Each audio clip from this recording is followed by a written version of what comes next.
course of the presentation, and in fact the first presentation on the housing investment plan I'll provide, and then my colleague Catherine Carey, who's here, is going to cover the presentation on homelessness, and then there's a number of colleagues who will answer questions. I'm happy to take any additional questions.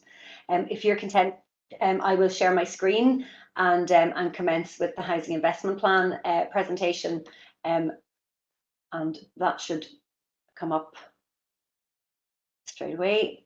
So hopefully you can see that. Can you? I'll try it again. Yeah, okay. I see it now. Thank you, Grania. Terrific. That's always good to hear. So thank you very much for your time this evening. I'm delighted to present on what is a very important document from our point of view in the Housing Executive, as this allows us to outline to you and with you our housing investment plan for the Fermanagh and Omagh District Council area.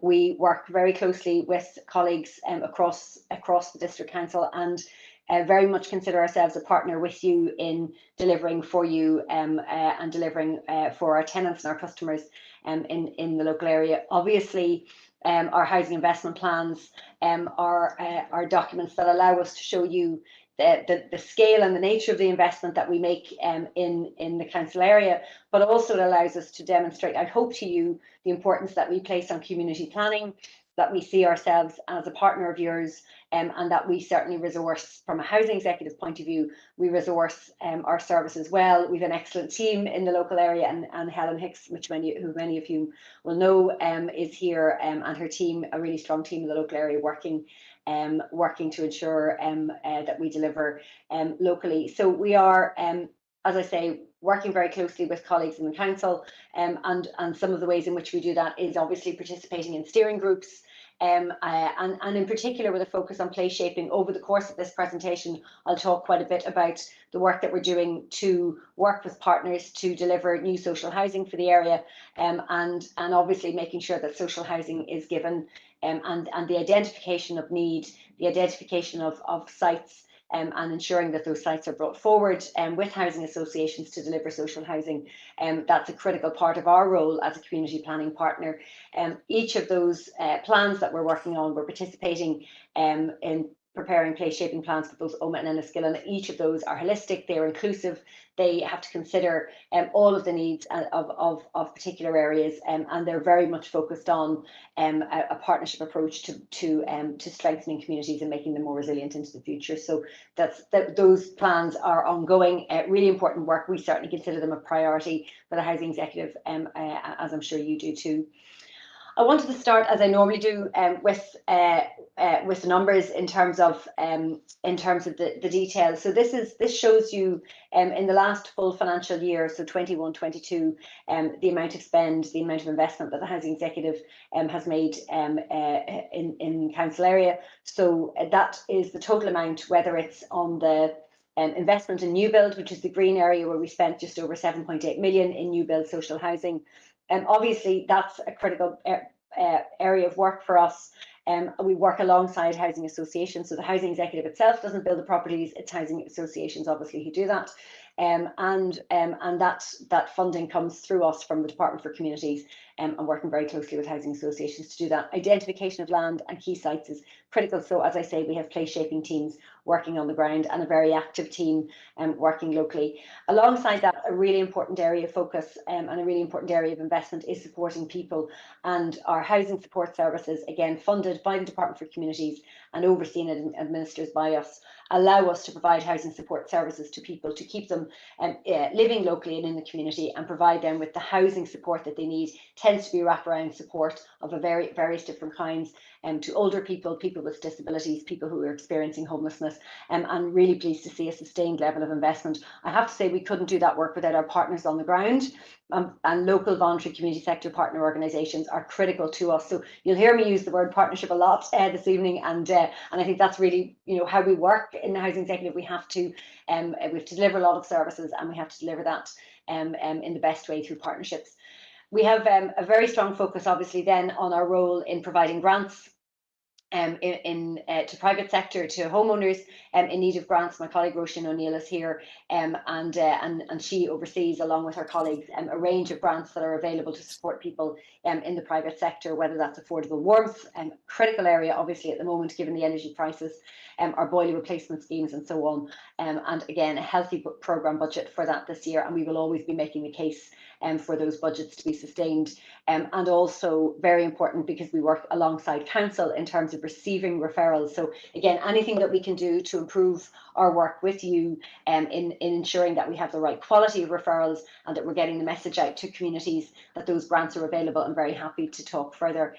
We're also a very large public landlord, as you know, and so the rest of, or much of the rest of what's in front of you in terms of our investment relates to our work as a landlord in terms of investing in our own homes. So we spent 5.3 million on planned maintenance to our stock. Andy Kennedy, my colleague, is here, who works alongside a number of colleagues in our asset directorate to not just plan the programme and working with colleagues to deliver that programme.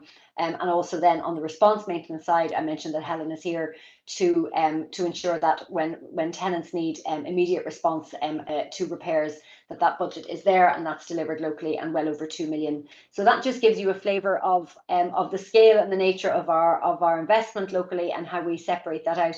In this current year, that investment is staying sound, and we continue to see high levels of investment. And I've taken out the social housing development programme because we actually never know what we're going to spend until right up to the end of the year.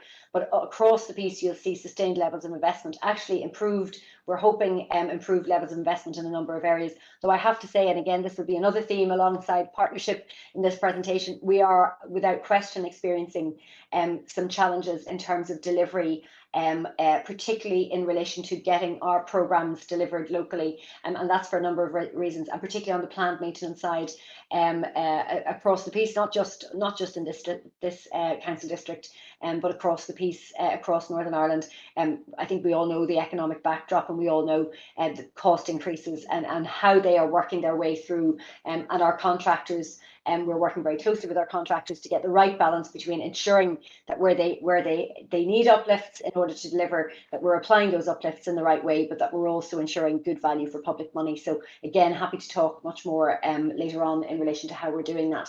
So on that side, strong budget in relation to planned maintenance and response. Very pleased to see some of our retrofit, decarbonising our stock, which is the European Regional Development Fund, that's ERDF programme, some programme spend locally in relation to that. And that's a really important programme which we want to scale up. We want to be undertaking more retrofits to ensure we have more energy efficient properties, and you'll see and hear much more from us on that. And also a healthy, though again, not without its challenges in terms of ensuring we get our response maintenance delivered on the ground, which is always worth ongoing focus, I think, from our point of view, which we're undertaking. Again, you'll see high levels of investment in supporting people, and that's critically important for keeping people in their homes. Just to give you an overview then of the breakdown across the various different tenures. About just under 50,000 homes in the district, and that's a 2016 figure, so certainly will have grown since then. About 3,500 of those are housing executive properties, but you can see overall the spread between owner occupation at about 63%, the private rented sector making up a large chunk of the market, and then a smaller proportion social rented, which will be housing executive properties and housing association properties. So that just gives you the overall overview of the mix in homes. Moving on then to the level of housing need, and as you can imagine, the focus that we have as planners and as place shapers, my colleague Sinead Collins is here, and we, as housing professionals, are focused on ensuring that we understand the scale and the nature of housing need, that we understand the trends in that, but also we understand the pressure points. And I think this graph tells a story. You can see over the last number of years, both in terms of the social housing waiting list, a growing number of applicants. Since 2018, alongside that, a growing number of those applicants who are in and deemed to be in housing stress, so an urgent need of housing, and alongside that, a reduction in the number of allocations from our in terms of our stock, or a number of allocations from the waiting list. So that just shows, you can see that gap between need and supply through allocations. And that's something that is really, we're very focused on in partnership with housing associations and with the department, because fundamentally what we're trying to do is to ensure that we're reducing the amount of time people are spending on the waiting list, that we're finding the right type of accommodation. But that's an ongoing and very much an ongoing piece of work. But you can see that the numbers going in the wrong direction because of the nature of housing need, and you know that far better in terms of the level of local need. You know that far better than I do. Just some of the local challenges, or some of the key challenges. I mean, an ageing population is certainly a success story in terms of health and education.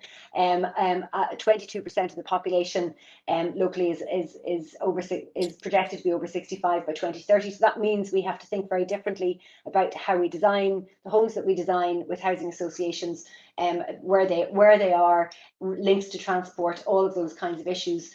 Investing in our existing stock, that's a huge challenge for us. We have to ensure that we have a long-term plan for how we invest in that stock. Our stock is aging. It's an average SAP band D, which means it's not as energy efficient as it needs to be. So we have a big challenge in terms of our own stock to invest in that.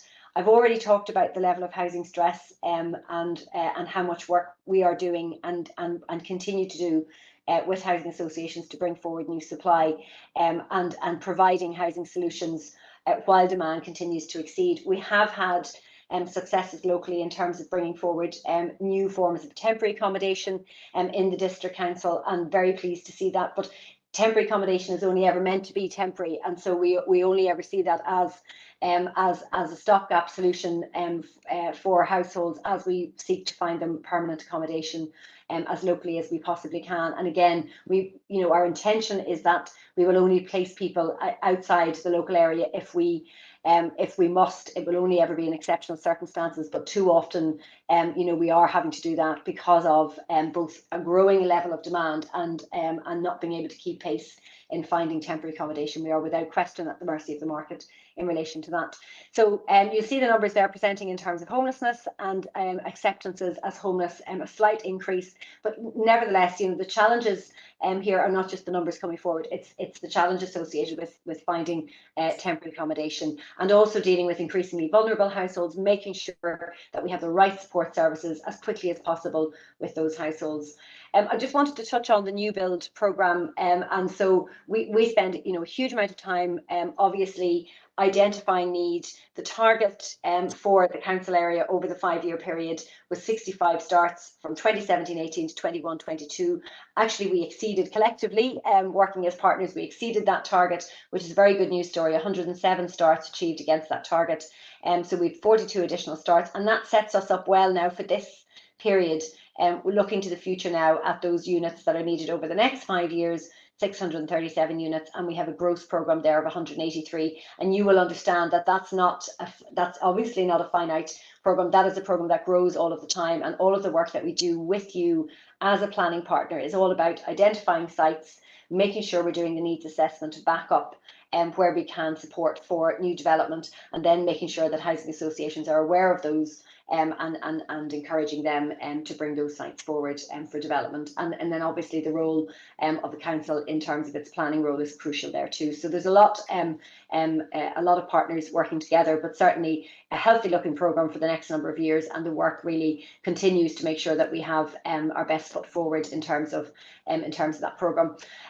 Just a couple more slides, Chair, you'll be pleased to hear, and then I'm happy to either take questions at that point or hand over to Catherine and then take questions at the end. In terms of, given the energy crisis, given the levels of fuel poverty across all tenures, it's just important that I reiterate the point around the role that we play as the Home Energy Conservation Authority in rolling out a number of services. And this is really about mitigating the cost of living crisis and working with the Department for Communities in doing so. The Affordable Warmth Scheme is well known, and we implemented £16 million worth, or delivered £16 million worth of funding across Northern Ireland last year. And that, across this council area, 278 measures were carried out to 168 private properties. So this is a busy programme, and we want to continue to see as many referrals as possible coming through from Fermanagh Council. So again, reiterate the point, if there's anything that we can do to work even more effectively with you to seek out those referrals, I'm happy to discuss that. The same period, the boiler replacement scheme was available. I think there is some caution out there at the moment about boiler replacement, and we've been trying to alleviate that caution and give people the right advice to encourage them to seek a boiler replacement. It certainly gives you a more energy efficient system overall, but I know people are very conscious of cost, and this scheme doesn't cover the entire cost of a new boiler. It covers part cost. So we are working really closely with you and with other councils to make sure that we can get the right message, the right kind of energy advice to people. And then finally, on supporting people's side, across Northern Ireland, in last year, 72.8 million funding, 19,000 people, and additional funding for during the pandemic period was also made available. But again, just to reiterate that point, the work that we provide locally and the services that we provide locally are in partnership with voluntary community sector partners. We're very, very grateful to them for the work that they do working with us. And again, just before I finish, a number of new strategic priorities for this organisation, very focused on sustainable development. I mentioned the issue of retrofit. We certainly want to be in a position whereby we have retrofitted 1,700 homes as quickly as we can in this 3-year period, and that's across Northern Ireland. And we're looking now at the next funding stream to see that we can build from that and grow from that. And actually, we're doing some very interesting work and pilots locally, both in relation to hybrid heat pumps and heating systems in the local council area. And so there's a lot of really interesting pilots ongoing, and I'm happy to talk more about those.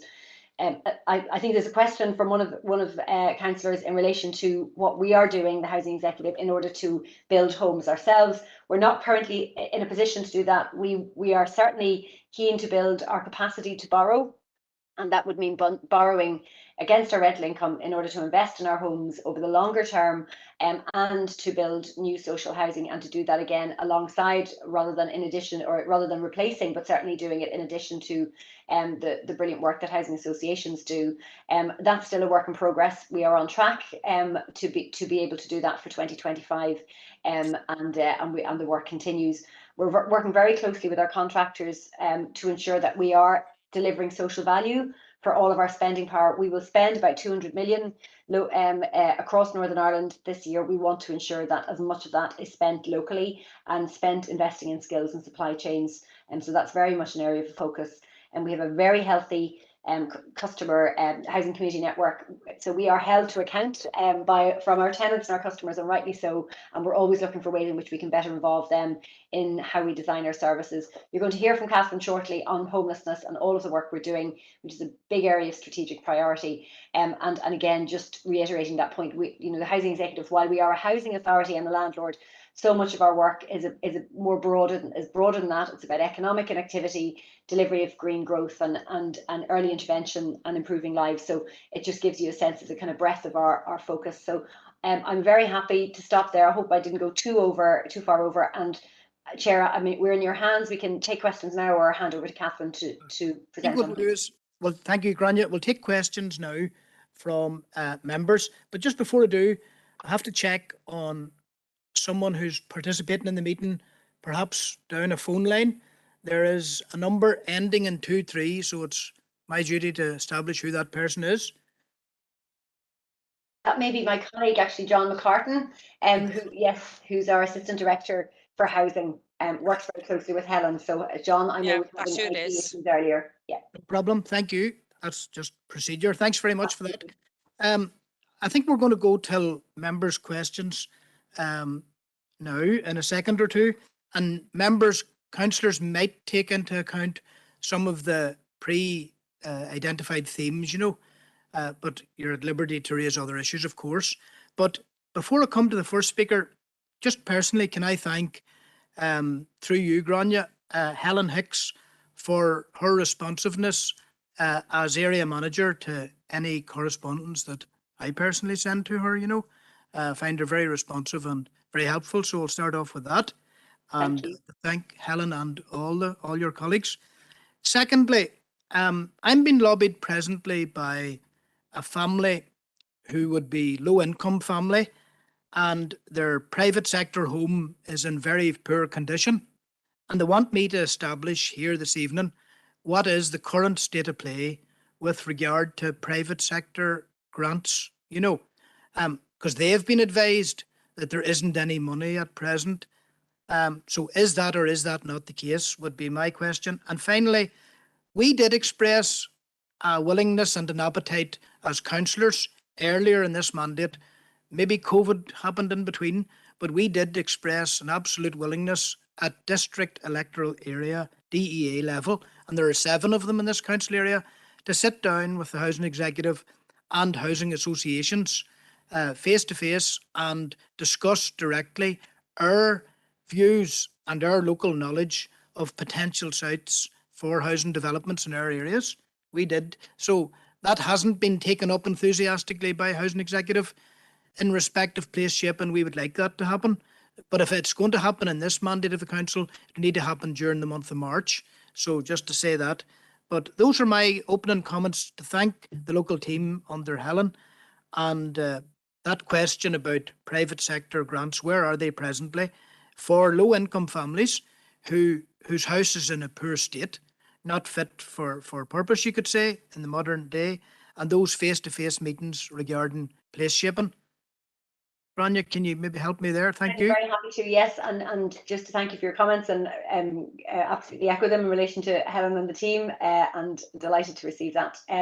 Yes, I'll just cover. I'll hand over to Roisin in a moment in relation to grants. It will of course depend on the nature of the grant and what the issue specifically is, but Roisin will be able to give an overview in relation to that. And yes, there are some areas of grants in relation to funding that are reduced. So as I say, we can go through that. On the issue of workshops in relation to place shaping, we would be very, very keen, and in fact very keen to follow up and could do that within this mandate, and certainly commence that within this mandate. That's in everybody's interest to bring those of us together to identify opportunities. So very happy to formally agree to that this evening, and certainly ensure that that's taken forward. At the very least, we can commence it in this mandate. There's no reason why that we can't at least attempt to do that, diaries permitting, but we'll certainly do our very, very best to do that. Roisin, are you content to speak generally in relation to grants? I'm sure there'll be no issue with dealing with the individual case offline after the meeting. Yeah. Yes, absolutely. Thank you, Grania, Chair and Councillors.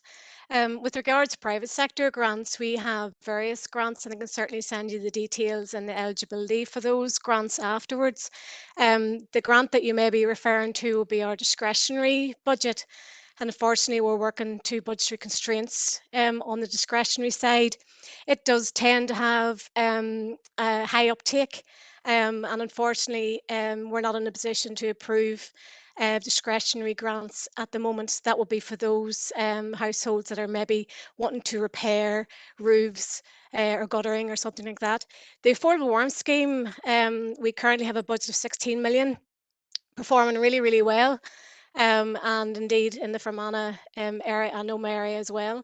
Boiler replacement, as Granny says, we had a budget there of 2 million. Unfortunately, it was reduced to 1 million because the uptake has been very slow for that, particularly in the oil areas where there's low demand. You would find in areas where it's not networked to the gas network that households would apply to the Affordable Warmth Scheme instead, where there's a full contribution. The statutory repair schemes are still ongoing, so I can send you the details for that and all the other grants afterwards, no problem at all. With regards for Fermanagh and Omagh for affordable warmth, we're on target to issue 300 approvals for your area this year. The 16 million budget across all 11 grants we anticipate will be exceeded, so that's good news. Again, there is high demand for affordable warmth, that continues. So at this stage of the year, we have to sort of slow down the number of approvals that we issue out into the various councils. So until we hear what next year's budget is going to be. Okay. Any other comments, Grania, from your side on those points? No, again, happy to. We can follow up on individual case. There's no issue with us receiving further details in relation to a case. Yeah. Maybe I should have made it clear that perhaps those individual workshops would be around the issue of social housing development. You know, yes. we feel that we are aware of sites, vacant sites, potentially vacant sites in villages and towns that might be useful for that identification in future. So would like that commitment. I'm going to move now till Councillor Matthew Bell.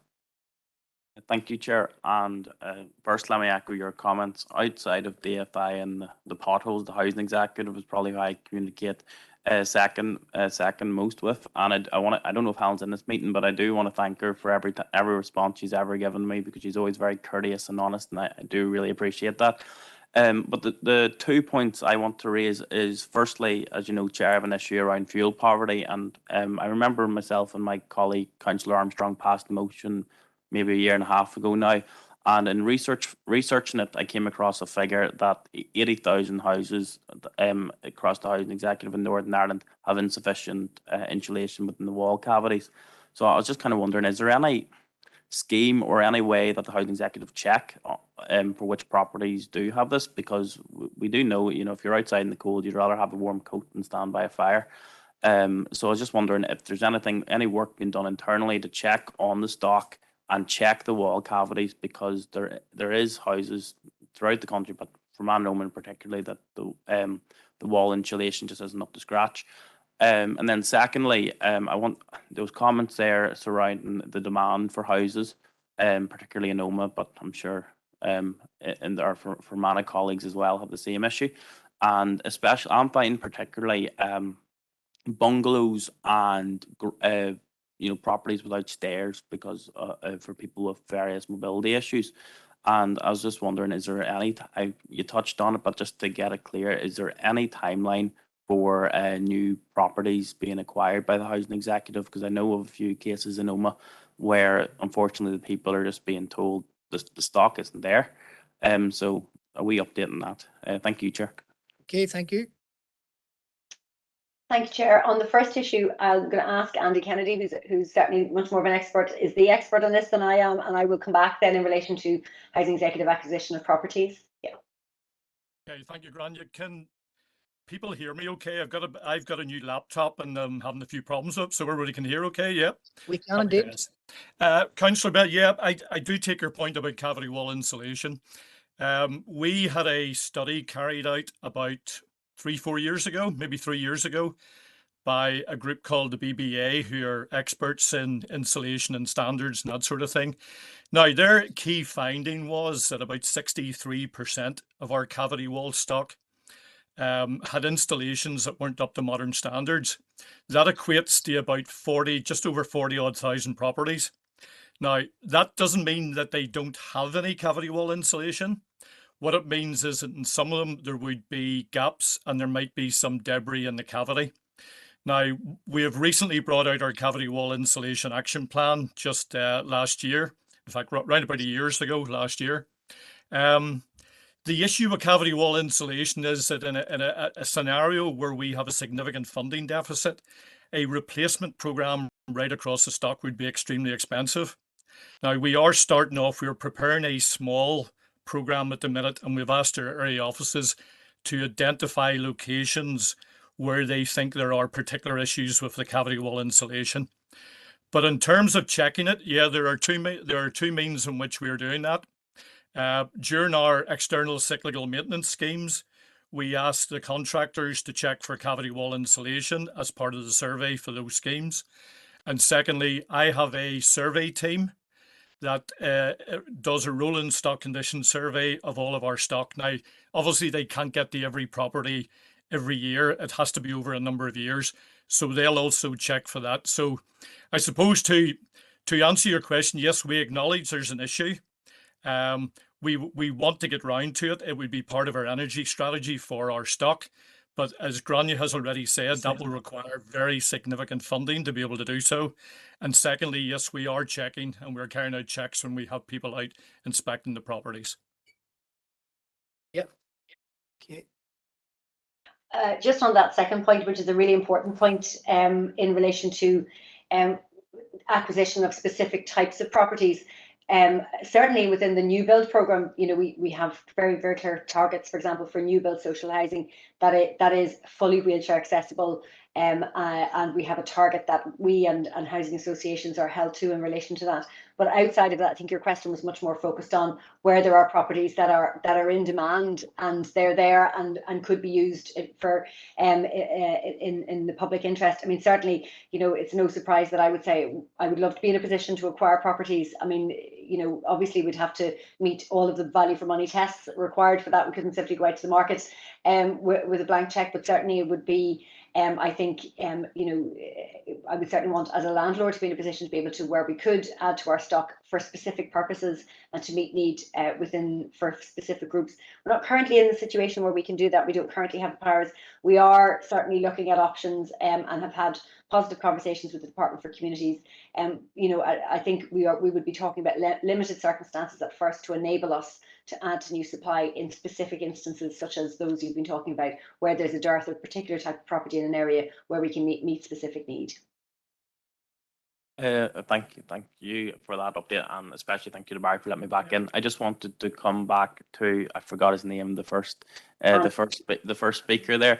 You mentioned you'll be checking areas where there is, you know, high volumes of poor wall insulation.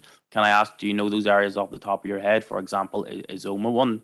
Is this something maybe councillors need to get on the ball on and maybe encouraging Oma or another area within the district to be checked? Thank you. Andy might come back in on that one.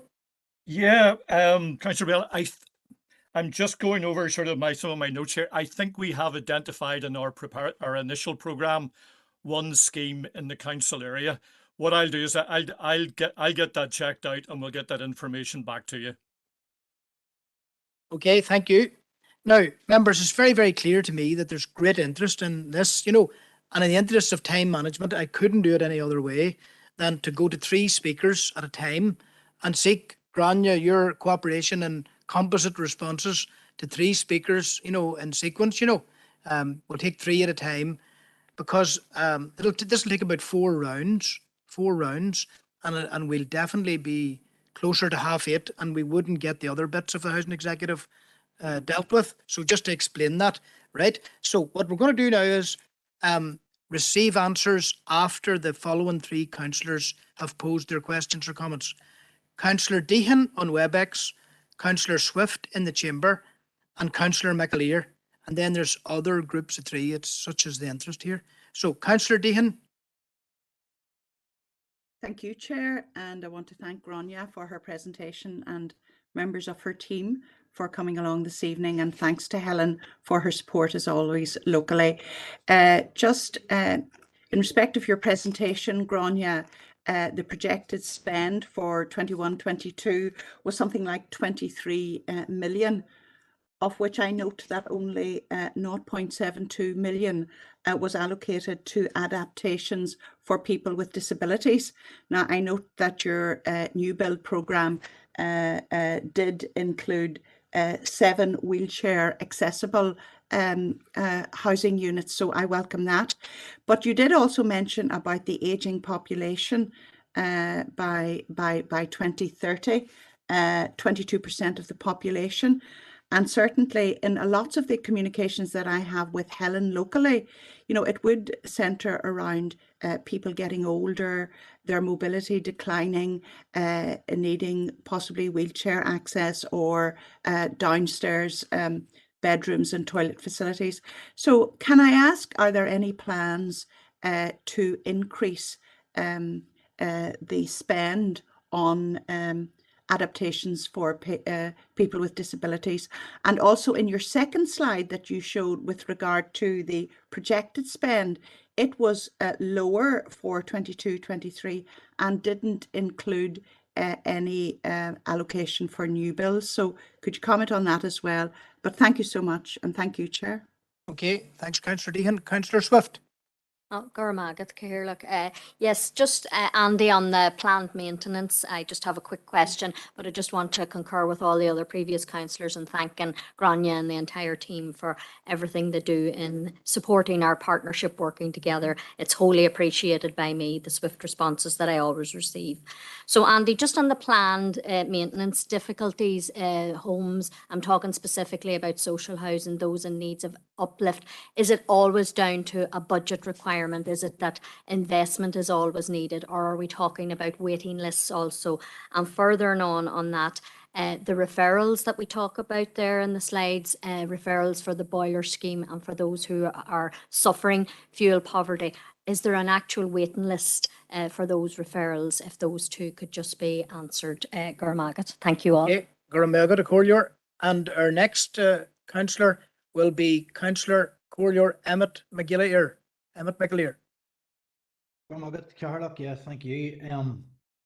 Was just I'm gonna pick up on something slightly different, but I would still feel, although it's primarily outside this district, it's something that does relate to this district, and I think it would be remiss of me not to mention that the NIHE workers are currently into a 6 month or over 6 months of striking at present, and I think that willingness to employ private companies with outsourced contracts to perform the same work as these workers, who are not only being externally sourced but have had their fees increased by 20 or even in some instances 30%, while housing executive workers performing the exact same tasks in-house through the direct labour organisation were and have been offered considerably less.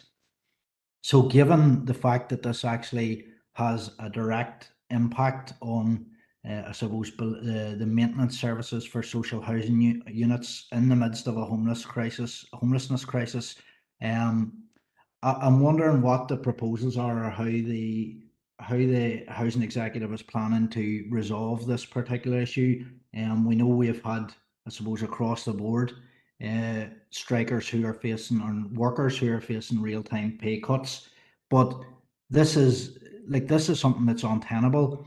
We've had issues within council, which hopefully we're in the matter of reconciling and moving forward.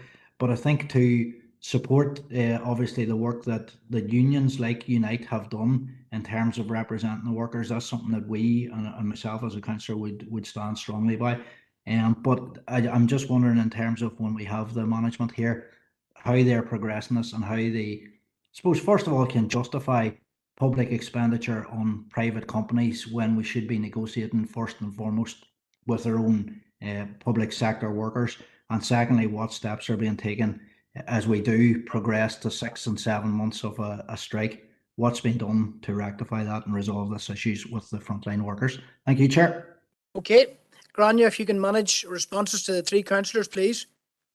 Thank you, Chair. Yes, on the first issue in relation to people with disabilities, yes, I mean, just to be clear, so we have in the last year, the total spend on adaptations for persons with a disability, that is adaptations to homes in our own stock, and that's 720,000, and that's a budget that's held aside, that is determined by essentially need that's available to that's known to us in the local area, and we do review that on a fairly regular basis. But that is 720,000 for adaptations in the local area on an annual basis. So that's an active budget, and that's a healthy budget. But it is fairly consistently reviewed, and I think we compare very well with other, in fact, very well with other public landlords in relation to our investment in adaptations in our own stock. There is, on top of that, our disabled facilities grants that are available to households living in the private sector, and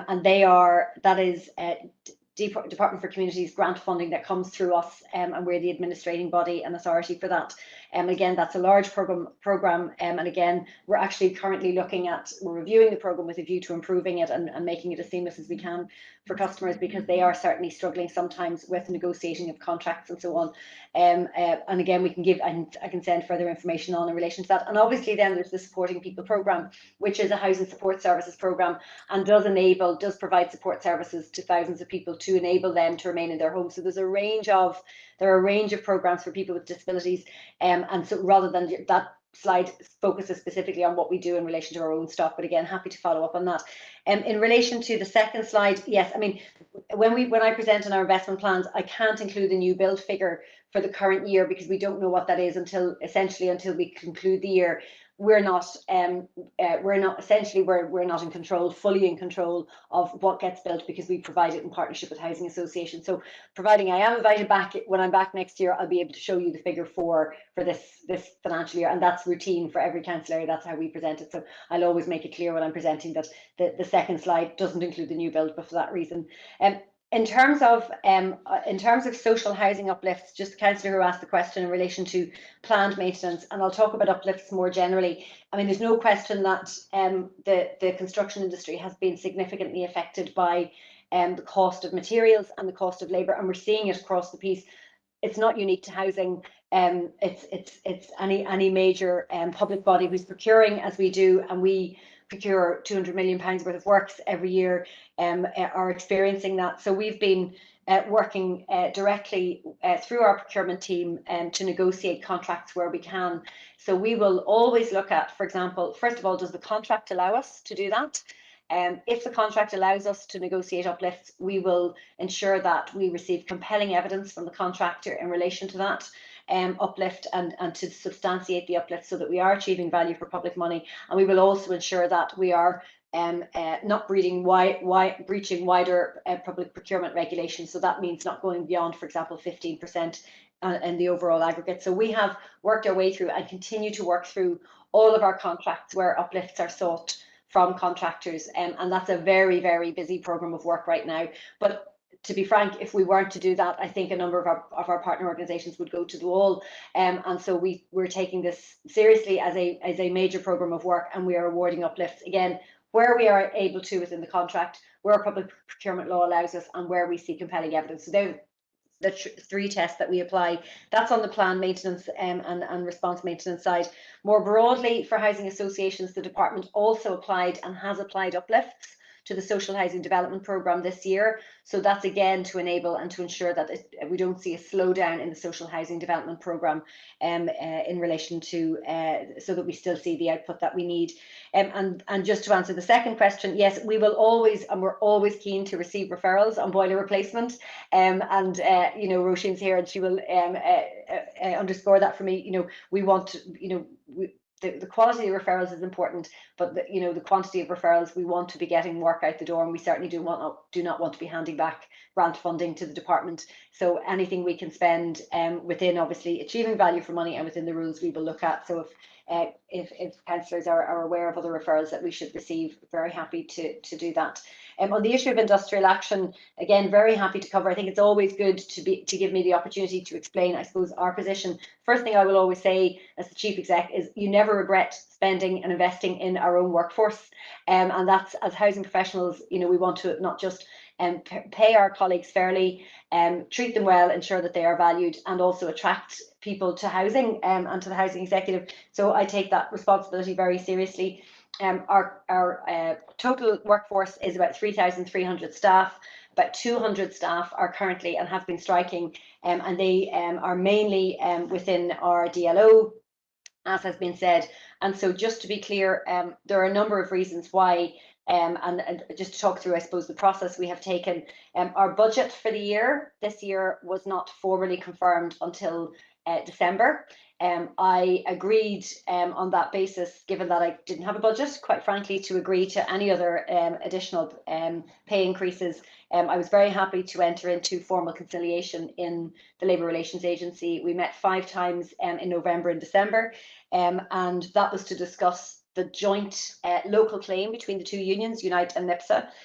In the meantime, we had agreed the national claim, which was essentially amounted to £1,925 for every staff member in the housing executive. So that's a consolidated uplift. That amounted to 10% increase for some of our lowest paid staff. So we were very pleased to be able to do that, and that was paid in full as quickly as we could by December. So that's £1,925 on the national claim. We then entered into conciliation talks in the Labour Relations Agency, and because our budget had been confirmed, I was able to add to that an additional offer of £1,000 net for the lowest paid staff up to our grade 5s, plus some additional improvements for lowest paid staff, bands 2 to 3. So all in all, in my view, a reasonable offer. We have certainly been an engaged employer in relation to this industrial action. I have personally made sure I attended every meeting within the LRA. I have to say I have been frustrated that emergency repairs have not been undertaken by the DLO. That's the first time in the history of the Housing Executive, to my knowledge, that emergency repairs have not been undertaken by colleagues on strike. That does continue to be an issue, and that is certainly, that decision not to undertake emergency repairs is certainly impacting on some of our services. I would deal with that issue entirely separately from our private contractors. I mean, the Housing Executive has always been an organisation. All public landlords of our size need to do two things. We need to have a DLO, and I'm a big fan of the DLO, and I want to grow the DLO, but no organisation needs to find itself in a position where it has one source of getting work done. There will always be, and must always be, an instance where you have both, where you're working with contractors and working with our own DLO. But I've already talked about, we have been content to talk to our contractors in relation to uplifts, but only where public value for public money is met, only where the contracts allow, and only where they provide compelling evidence. So it's not the case, quite frankly, that our contractors have received higher uplifts. It's for contractors to take those decisions, what they pay their staff. We take the decisions on what the contract allows us to. So hopefully that's given a comprehensive overview of those three sets of questions. Okay, thanks very much. Councillor Stephen Donnelly. Thank you, Chair, and I hope you'll indulge me that I'll leave the majority of my comments to the homelessness section of the meeting, but I do just have two quick questions that I just want to pursue here. Grania mentioned in her presentation that the challenges that exist presently to the delivery of local programmes and maintenance to residents, and I was just wondering if we could hear just a little bit further detail on what measures the Housing Executive is proactively taking to ensure that tenants do receive the support that they require. And secondly, in the 2022 Housing Investment Plan update, it is acknowledged that segregation places pressure of the best use of existing housing and land, particularly given the constraints on budgets that we're hearing tonight, that there is a particular need for a focus on tackling not just the social cost, but the financial cost of division in society, and housing is no different from that. And so I would ask for an update on the authority's work in its advance of shared housing, shared neighbourhoods and good relations in our district. Thank you. Councillor O'Coffey. Yeah, thanks, Chair. While I cannot, for obvious reasons, comment on the strike action by Unite, I certainly think it's unfortunate that we're now more than 6 months into the strike action. We have now NIPSAs joining the strike action, or at least they voted down the latest offer, and you have to question, why is it workers from various unions have found it necessary to reject these offers? But I really want to ask some questions around the housing policy. In general, it has to be said that the quantum of new houses or social housing units that are going to be built is woefully inadequate, like 183, when even the Housing Executive itself admits that the new social housing unit need over the next 5 years is 637. So even at the best outcome, we're not going to see the social housing being built that our people need, and we really have got a serious and growing housing crisis with young people unable to obtain social housing. I would have to ask the Chief Executive, how is it that the statutory obligation to safely test all Northern Ireland Housing Executive properties, what's happening there? There used to be 6 electricians, I believe, operating in Tyrone, around Omagh, Fintona and surrounding areas before the strike. Who's doing that work now? Health and safety is not something that you can do on a half basis, let's put it that way. In your stewardship, the number of health and safety electricians, my understanding, is more than halved over the period you've been in office. Also, the number of health and safety jobs has gone more than 38,000 behind, and that's 3 years into a 5-year cycle. So it seems health and safety seems to be another area where we're seeing major cuts. But obviously, we're in a housing crisis, and I think there are an outstanding 174 change of tenancies which remain undone, which basically mean houses are empty at a time when we need them open to tenants, and yet they're not being done. What's happening there? Who's going to be accountable for that? And I think Councillor Deehan referenced the disability adaptions. My understanding is that there's a 266 disabled adaptions outstanding, which means people who have chronic disability needs are not getting the adaptions to their houses that they need. So there's a lot of questions there around the situation on with the housing executive. There seems to be a lack of ambition when it comes to public housing.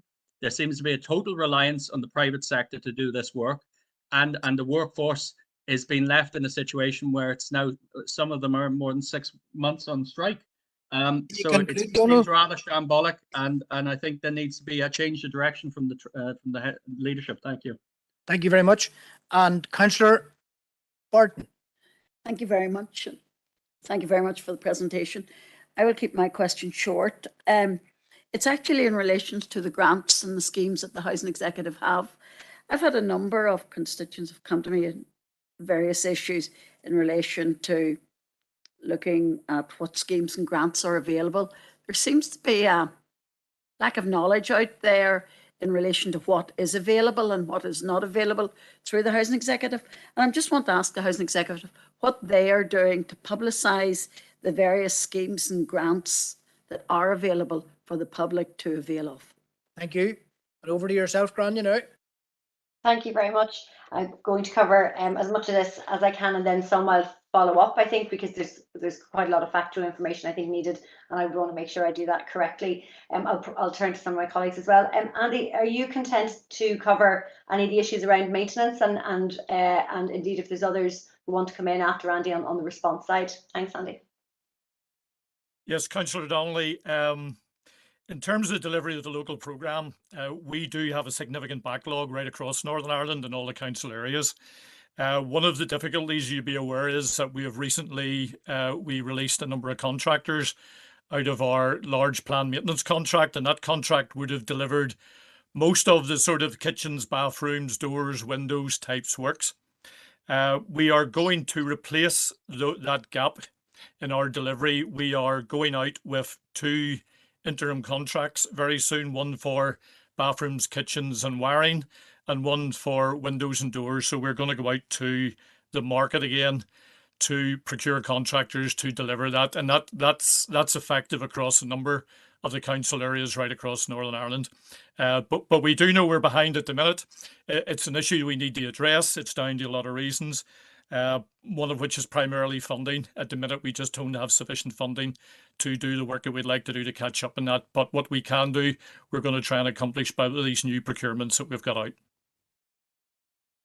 Thanks, Andy, for that. On the issue of shared housing and shared neighbourhoods, again, I can follow up. I'm very happy to with the full cost of our investment. I mean, obviously, on the landlord side, our investment in community cohesion and community cohesion work remains a priority, and a significant priority. And I think as a public landlord, you know, you can see the amount of work that we do locally, and Helen and her team, including across the piece, across council areas, is undertaken. We are working very closely, as I said, with housing associations on shared housing. It is certainly my view and the view of the department, I think I can say, that where we can identify sites for agreement for shared housing, we will always do that. I'll maybe ask Sinead just to talk a little bit about, from a place shaping point of view, the approach that we take to shared housing. But it would certainly be our view that where we can identify sites and where we can grow the number of homes for shared housing, we certainly can. Sinead, is there anything you can add to that for me?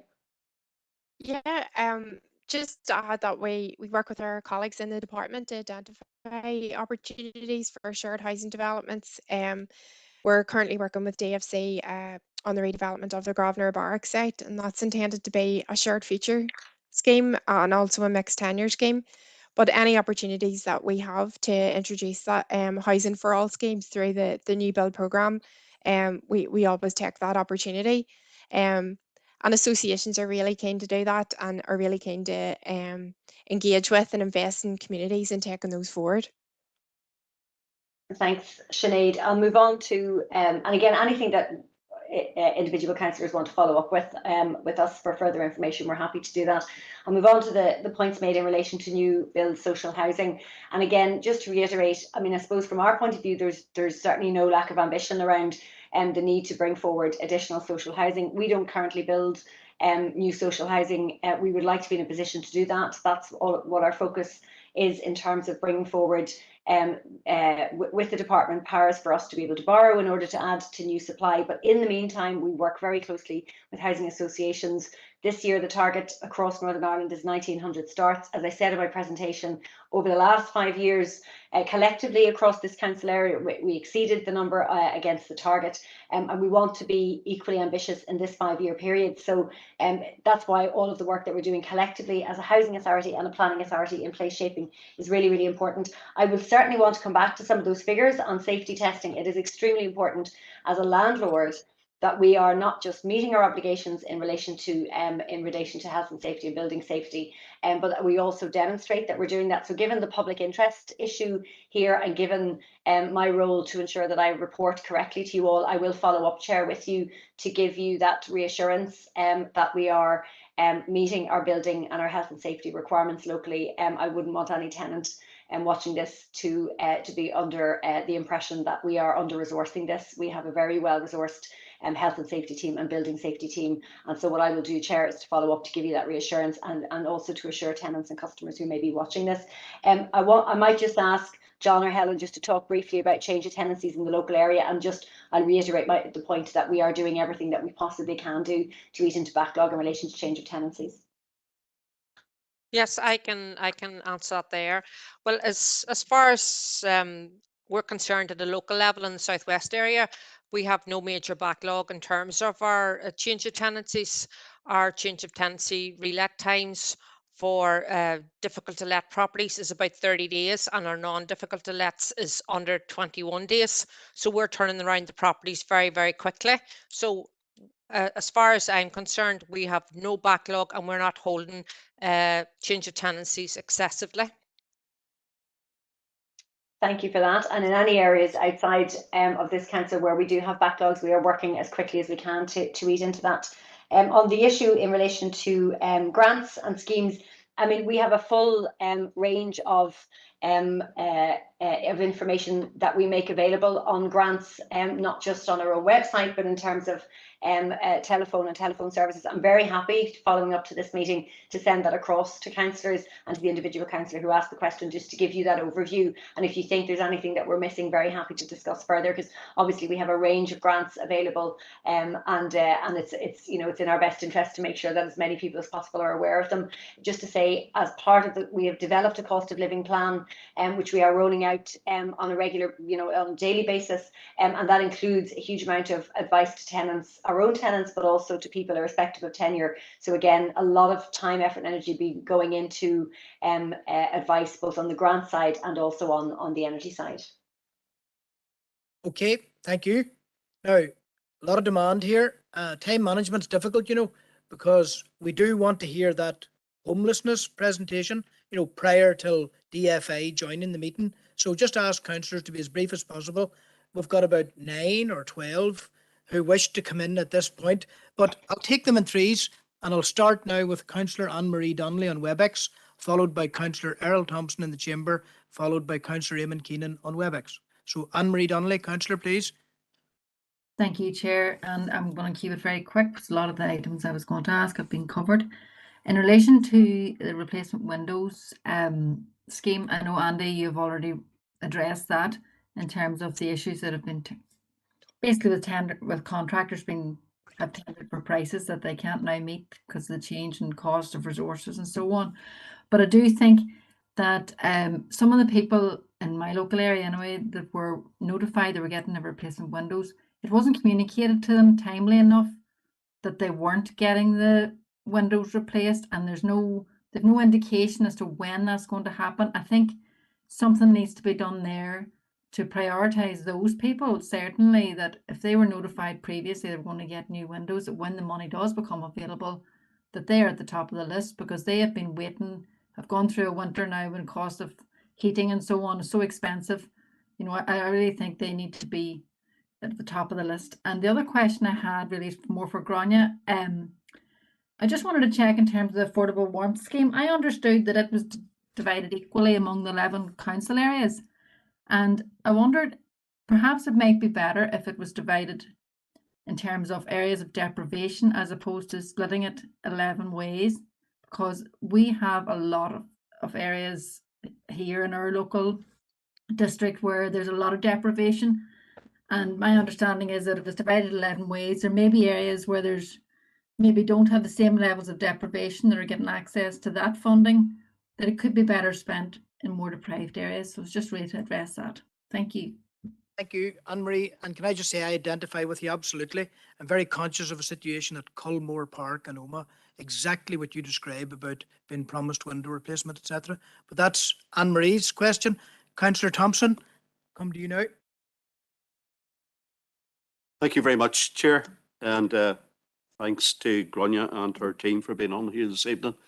I think a lot of us been covered, but a lot of us have the same questions, and we've got well answered here this evening by Grania and her team. I want to thank Grania for her presentation. For it's been some time from we've had the Northern Ireland Housing Executive on, either in person or online, so it's good to see that. I want to particularly thank Helen Hicks, the area manager, and her team for all their work. We as councillors be in touch with the people on the ground all of the time, and that's the patch managers and what have you. In any query that we need to go higher, we go to Helen and we get a good direct answer one way or the other. So I'm appreciative of that, Helen, for all your work there. And I want to pay particular tribute to your current workers, your current people on the ground, and those who have now retired in recent weeks and months. So they were very, very helpful to us all. Chair, I welcome the meetings at DEA level, should have been this term or whoever's back in the next term. And with regard to the grants that Councillor Barton referred to, I would welcome that to be sent out to all councillors. So thanks very much again to Grania and all of the team. Thank you, Chair. Okay. Councillor Keenan.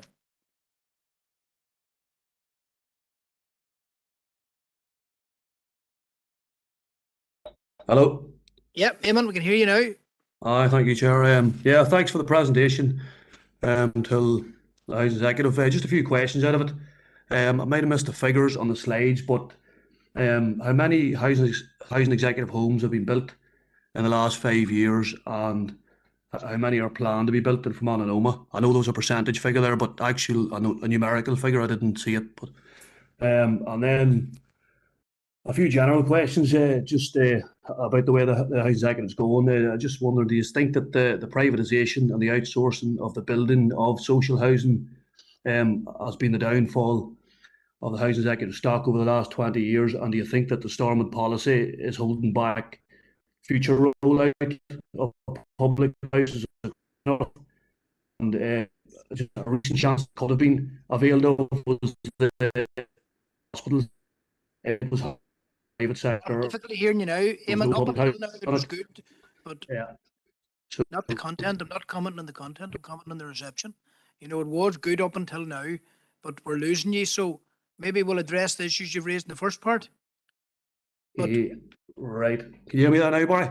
I can clearly now, Eamon, if you just... Right. Hold on a second. Just want to Wi-Fi up on the phone here. So what did you get there? Did you get any of that there?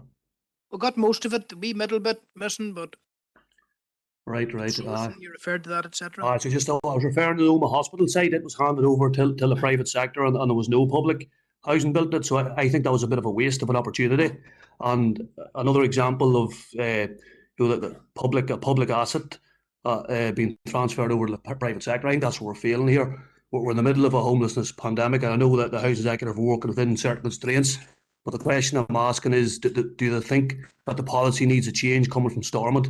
Because it's obvious that the neoliberal agenda that's been signed off and then have to be rolled out isn't working. So yeah, that's my question. Thank you. Thanks very much. So 3 questions posed by 3 councillors. Over to you, Grania.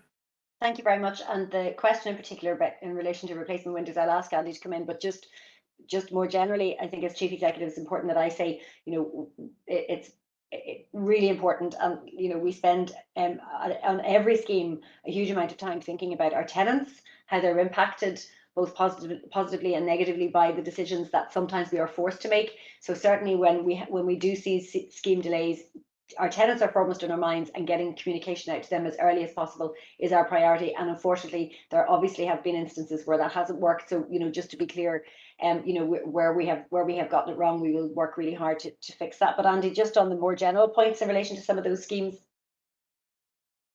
Yes, Councillor Donnelly. I'm aware of the schemes you're talking about. Yes, I think there's 2 or 3 double glazing schemes in the council area that have been delayed due to the loss of the CTO 55 contractor who would have taken on that work. As I said earlier on, just in response to one of your colleagues, we hope to put out a tender very soon for windows and doors specifically. That contract will be to pick up the schemes that have not started yet. So it's not a matter of when we get a new contract, we will leapfrog other schemes in front of them. We will take them in the order that they've originally been in the programme. So if the tenants in those areas were due to get the windows, they will be the first schemes that will be actioned in your area under that new contract. Okay, I'll ask Roisin then to come in on that point around the affordable warmth scheme and how we allocate resources. Yeah, I think from previous schemes, yeah, it would have been divided out based on deprivation. The affordable warmth scheme, it is very much based on a targeted approach. So the algorithm and targeted approach that the councils will be asked to use would be taken into consideration deprivation levels, low standard of housing, and all of those areas.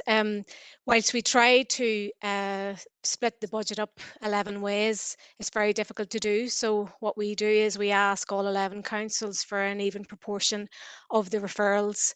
And whenever we receive the annual report or the even distribution of referrals, then we'll allocate an even number of approvals assigned to that. What you do see then is that the budget is distributed differently across the councils, because it'll depend on what measures and what number of measures have been awarded for the house. So you could have a house that's maybe recommended for heating, and then another property that's maybe recommended for 3 or 4 measures. So that's the way the department has written the business case, that it is still very much a targeted approach, and they, you know, prefer to see an even number of referrals are evenly distributed across 11 councils. So that's the approach we apply. Okay. Thanks, Roisin, just for outlining that targeted approach is really important.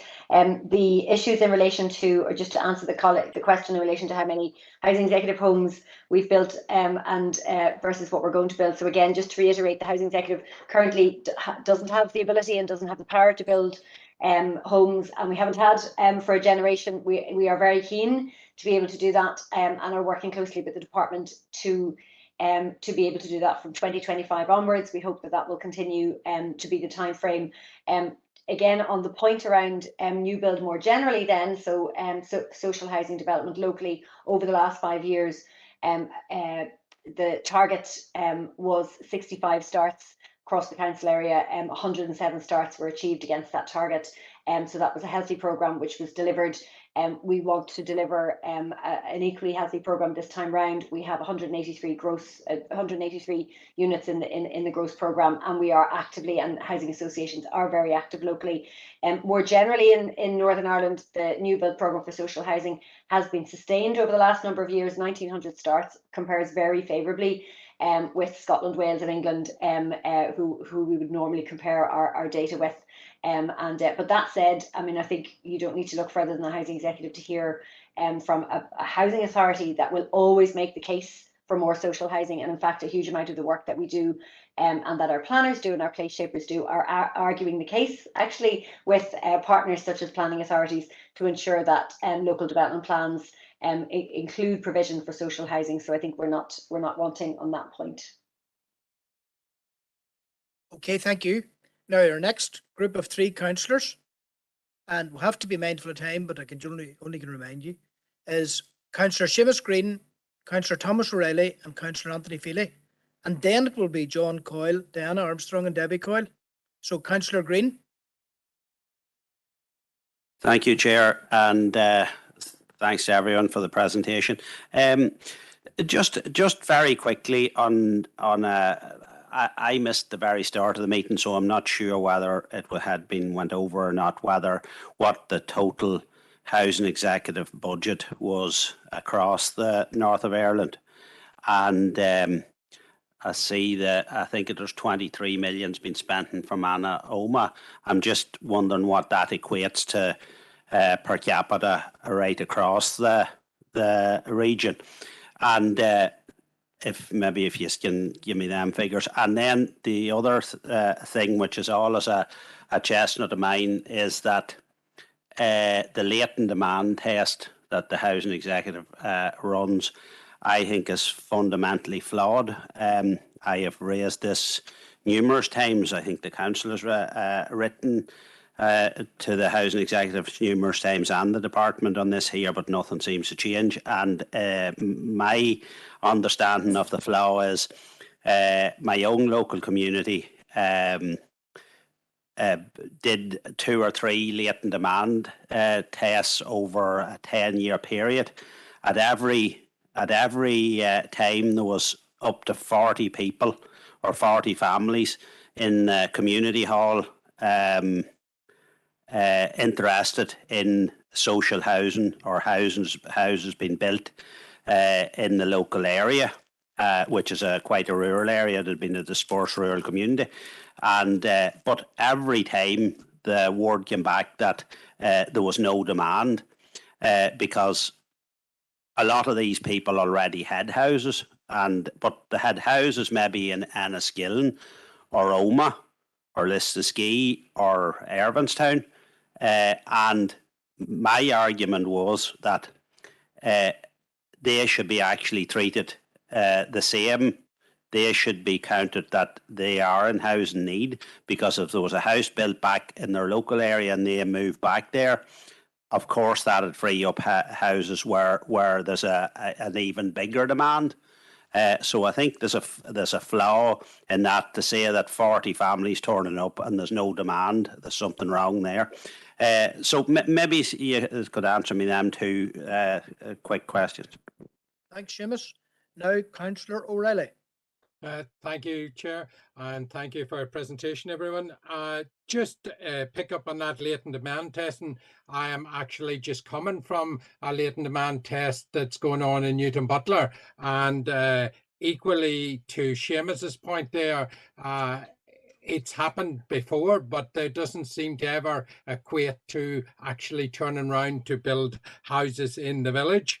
And we have the likes of the Rural Housing Association wanting to build, but because the number doesn't stack up, they can't actually build. And you say that there was quite a few new builds, and you're on with a new target to build this year for the new builds. How many of those are in actual small villages as opposed to the larger towns? Because I certainly in the likes of what Seamus is talking about, the dispersed rural community, and in the likes of Newton Butler, no build lately at all. And we are seeing those villages dying on their feet.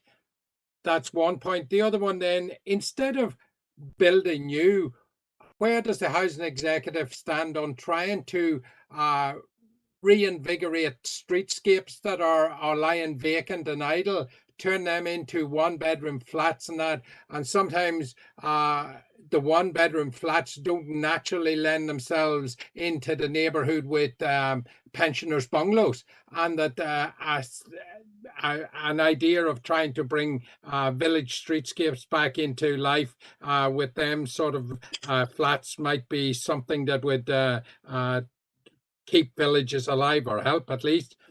On recent bills, Grania, we have had different over the years, numerous times when those maybe adaptations or onto houses for disabled people or all the rest of it turn out to be damp, badly built or whatever.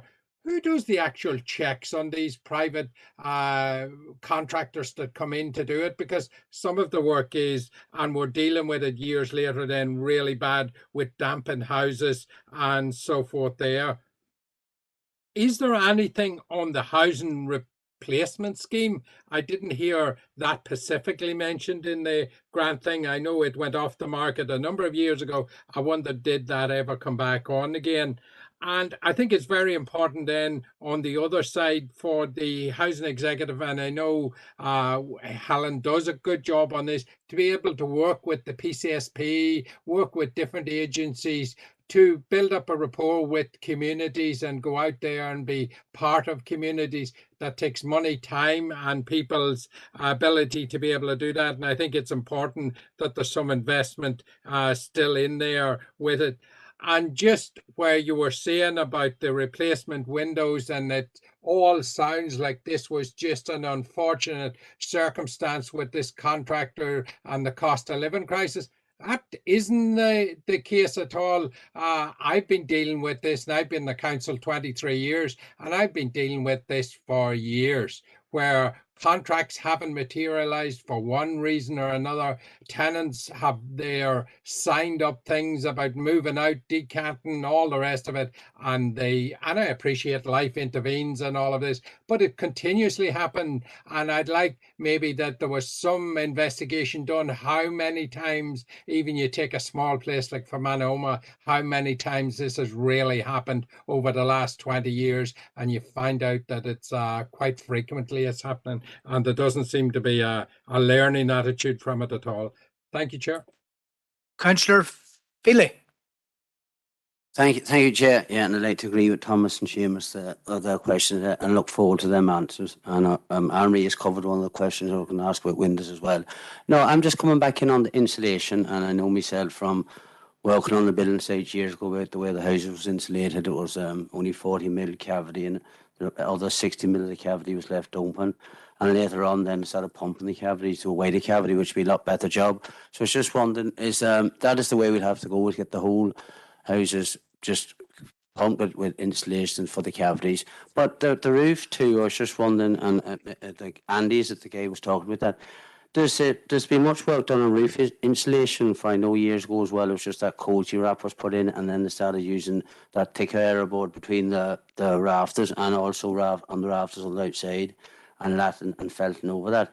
So until we get all that done, like we'll have a severe problem with insulating. And I know that it'll be more friendly for the environment as well. You know, that you'll be saving cost, will be a lot of saving for the environment on that. So I was just wondering, would be much work going to be done on that, or there's be much people looking for roof insulating? And coming back on Thomas's point there too about getting staff or people to do this, and it's very hard to get tradesmen at the minute, and it's getting harder than it was even years ago. So I don't know, that's going to be a major problem to getting work done, even if we had some of the money for it. So it's just my main question about roof insulation. There's been many queries about that. Thank you. Okay, I'm going to go to Grania now for a composite response. And Thank you, Brian. Okay, Grania, I was going to say that item 3.3, response to our written issues, we'll seek a written response to that document if you didn't mind. We want to take 3 other councillors, but Grania, if you can be as quick as possible with the councillors as well. And so some of this we will follow up on. So I'm going to send, for the councillor who asked about the total budget, we can send that detail across so that you can understand the total budget and where and how that compares. On the issues of latent demand tests, I mean, you know, this is a complicated area, and I don't think we're going to do justice to it this evening. We will certainly set out not just why latent demand tests are a critical part of feeding into place shaping locally, how the process that we undertake, and some of the constraints around that process, which we fully accept and appreciate, and also some of the changes that we have made more generally to improve the latent demand test process. So we will, I think it's probably best if I follow up, because there's a number of questions on those, and then again, happy to discuss further. We do have, of course, as place shapers, we talk about a whole range of ways in which we can add to new supply, including bringing homes back into use and looking at existing stock.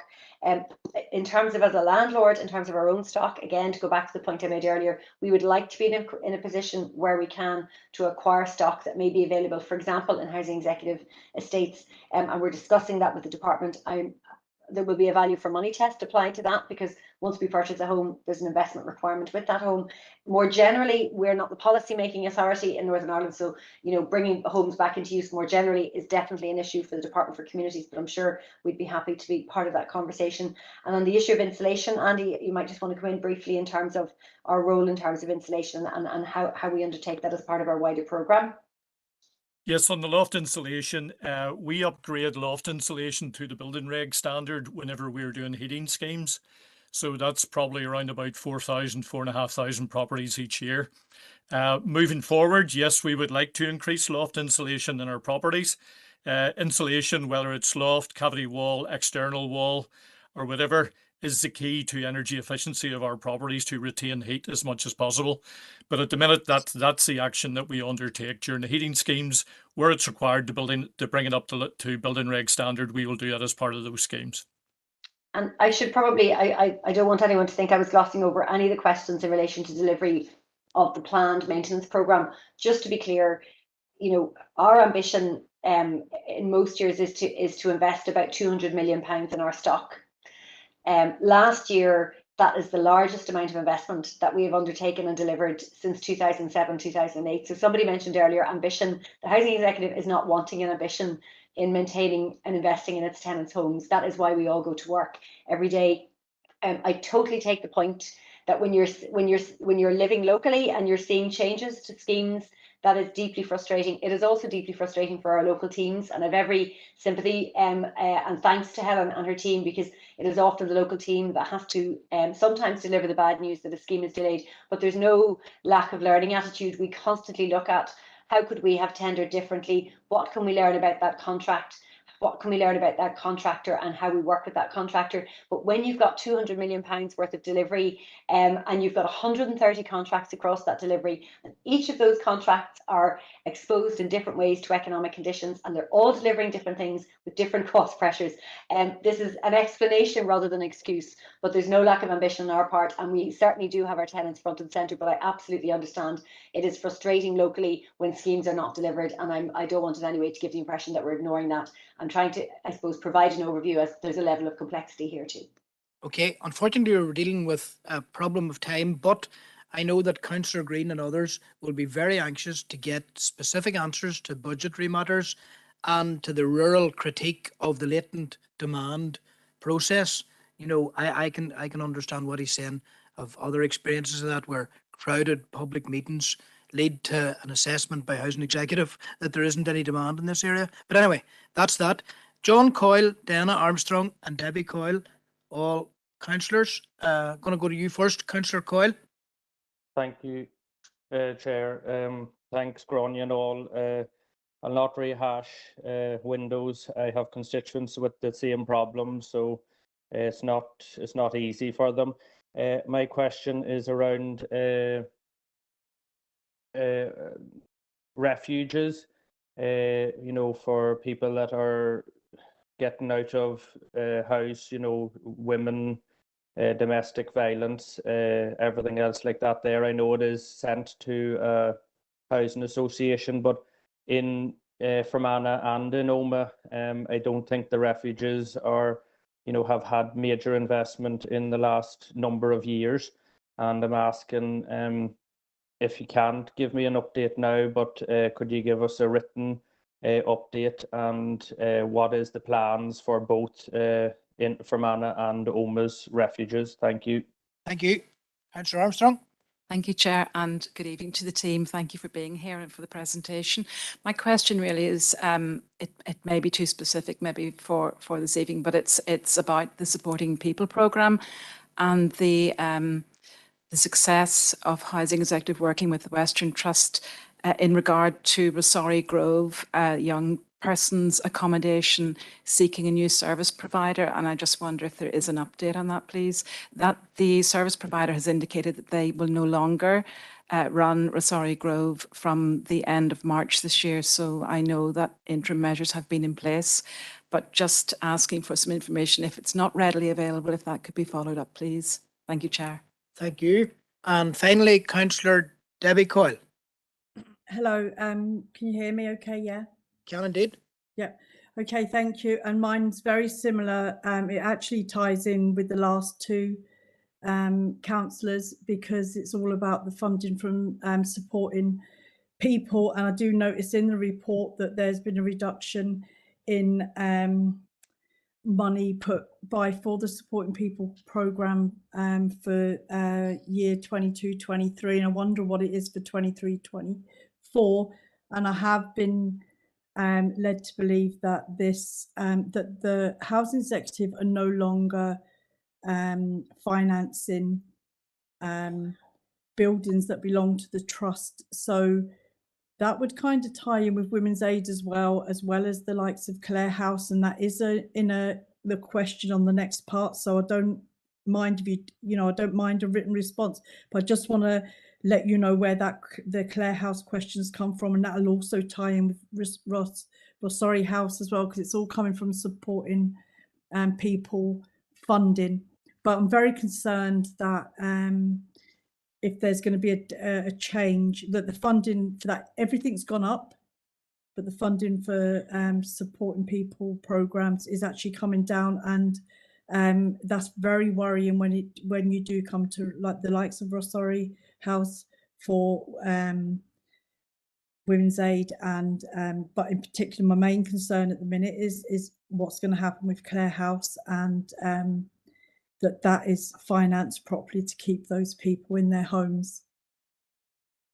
Okay. And can I just say thanks to Helen and everything, because I do come across Helen every month at grassroots level, and the housing executive in general are just very, very very, very good to work with, and we do and try their best for the people. So I just wanted to say that as well. Okay, Grania. Thank you very much. Okay, so a couple of points in that. We will certainly, I'm very happy to follow up on to give detailed information on refuges and what we fund across Fermanagh and Omagh. The Housing Executive is the largest funder of domestic violence services in Northern Ireland, and so very happy to give an update on that.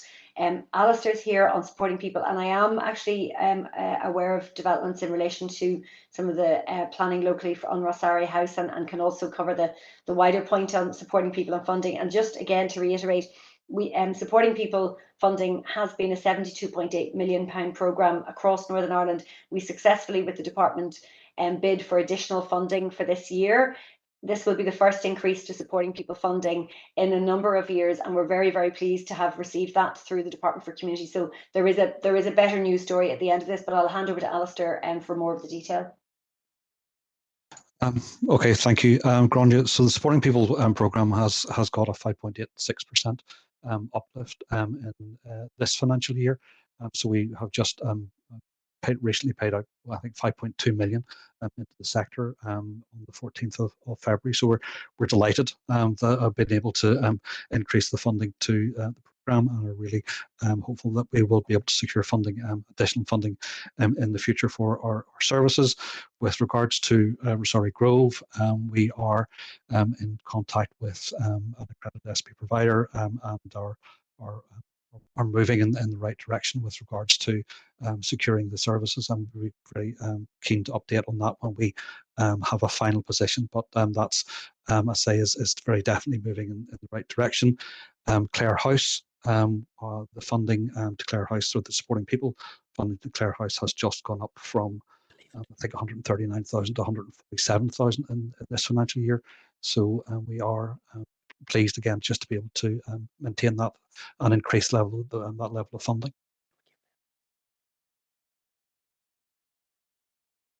Okay. Grania, we need to move on now.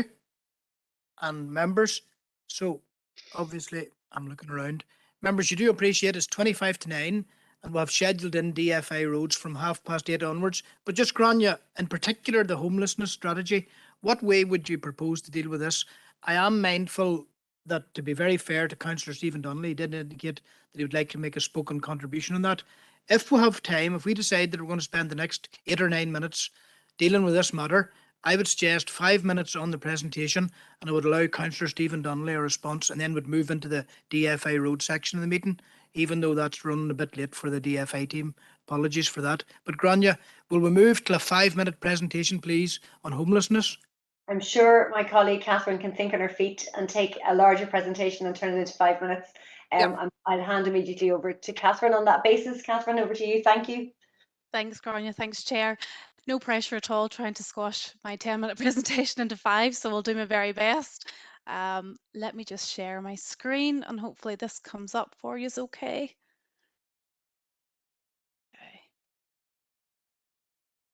let me know if that's showing up okay for you. Showing lovely, yep. Lovely, okay. Okay, very quickly, I'd just like to introduce myself. My name is Catherine Keary and I am the Homelessness Strategy Manager in the Housing Executive. Just very pleased to come along here tonight and just give you a very quick update, I suppose, on our homelessness strategy.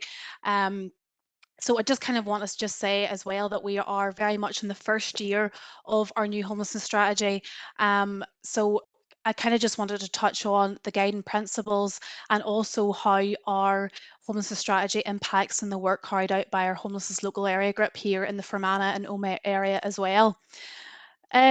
First slide, I just kind of very quickly, I suppose this kind of gives an idea of the development and all of the work that went into the development of our new strategy. And I suppose it's our key factors, Grania said, is working together with others. And I think this slide very much summarises that, how we listened to the feedback of the sector and how we developed our strategy. Our vision of the homelessness strategy again reflects the feedback of the sector and noting that it's not just the housing executive's sole responsibility to addressing homelessness, but it's widely accepted that due to its complex multiple causes, it can't be resolved by one agency, but requires that input from a range of stakeholders. So our vision is very much supported by our aim. Wherever possible, homelessness should be prevented. If it cannot be prevented, it should be rare, brief and non-reoccurring. You can see the principles here. I'll not touch on each one just because I'm conscious of time. Our strategy is very much guided by our 7 principles, and these underpin, I suppose, how we develop and provide our services over the next 4 years of our strategy going forward. We have 3 key objectives within our homelessness strategy, which you can see here, and they've very much been developed around the journey through homelessness, and again they support that aim of wherever possible, homelessness should be prevented. If it cannot be prevented, it should be rare, brief and non-reoccurring. So prevent, support and sustain. In terms of our enablers of our strategy, hopefully if you've seen our year 1 action plan, there's a significant focus on the enablers, and it's again reflects that importance of a foundation of a successful strategy as well. The indicators as well, we have our homelessness strategy is very much guided by an outcomes-based approach with associated indicators. So these outcomes and indicators have been taken across from our previous homelessness strategy, but we've actually also included a number of indicators as well. And this is kind of to show whether we are turning the curve or not, and the data that we're collecting. So very quickly, in terms of outcome 1, we have support that prevents us from becoming homeless.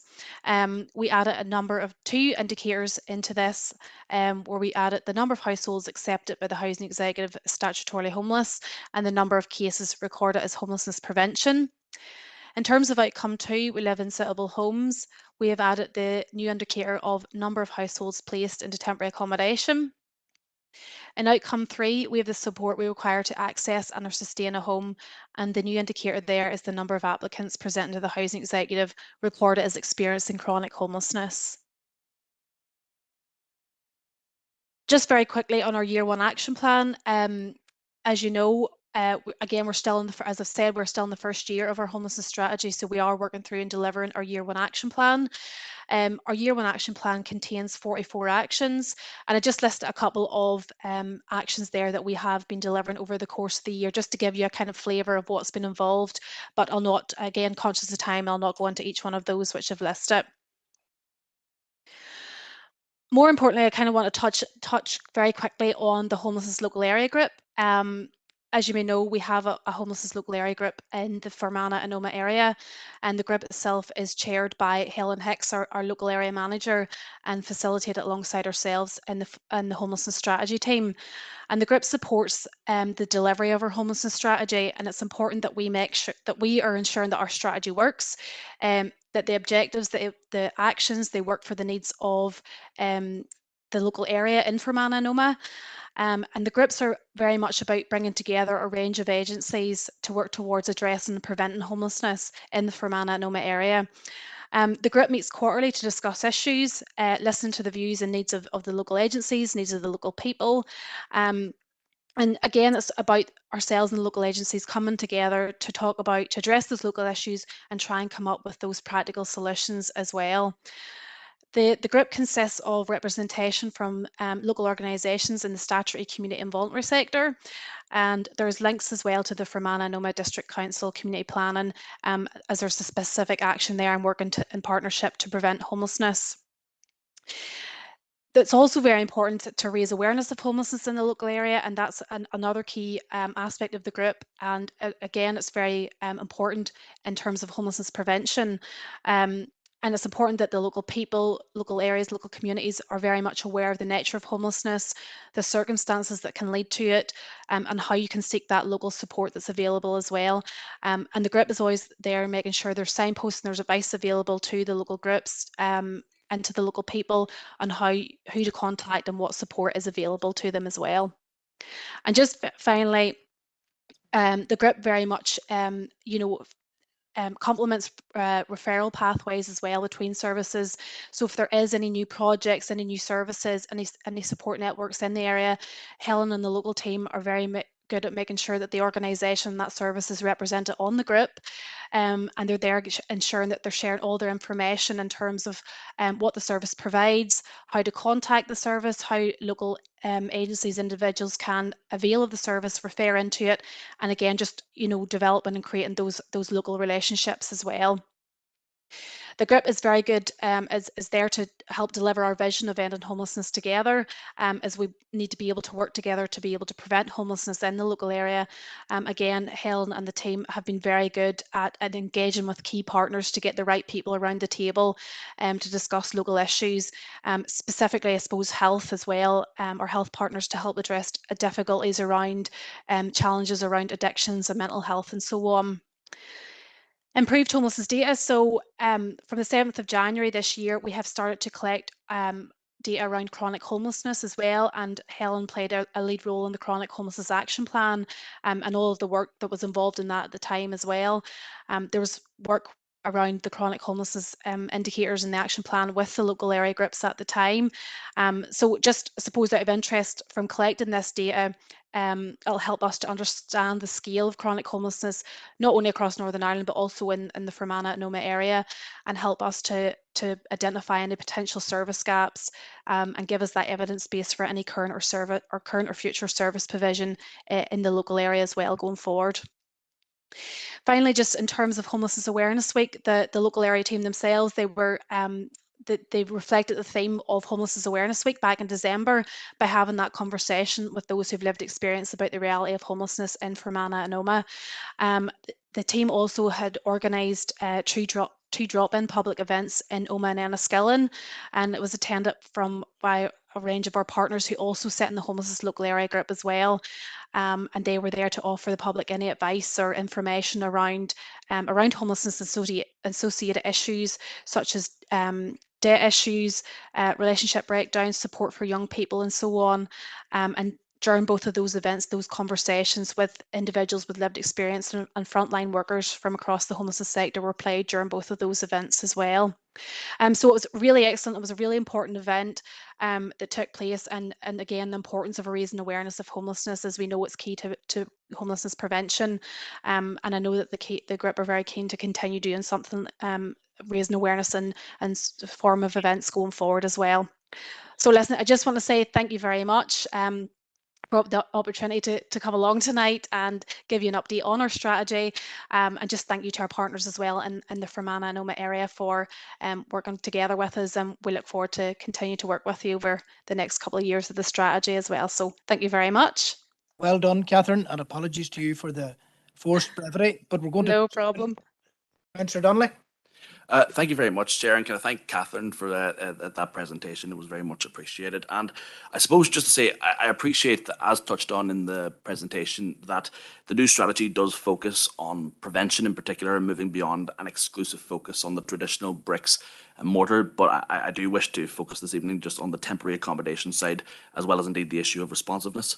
And on that note, Chair, in the 2022 Housing Investment Plan, which we've just had the opportunity to discuss, a specific example of acquisition of property to assist with temporary accommodation that has been cited is the delivery of a bespoke facility for a temporary accommodation in the Belfast region, which is good, it's important, it's necessary, but obviously given the vast geography of our district that we represent here in Fermanagh, housing capacity has a particular importance to us, as we desperately need local stock and options that respect the reality that an applicant will have needs such as proximity to their child's school or to their own parents and grandparents to ensure that they are not cut off from personal support networks.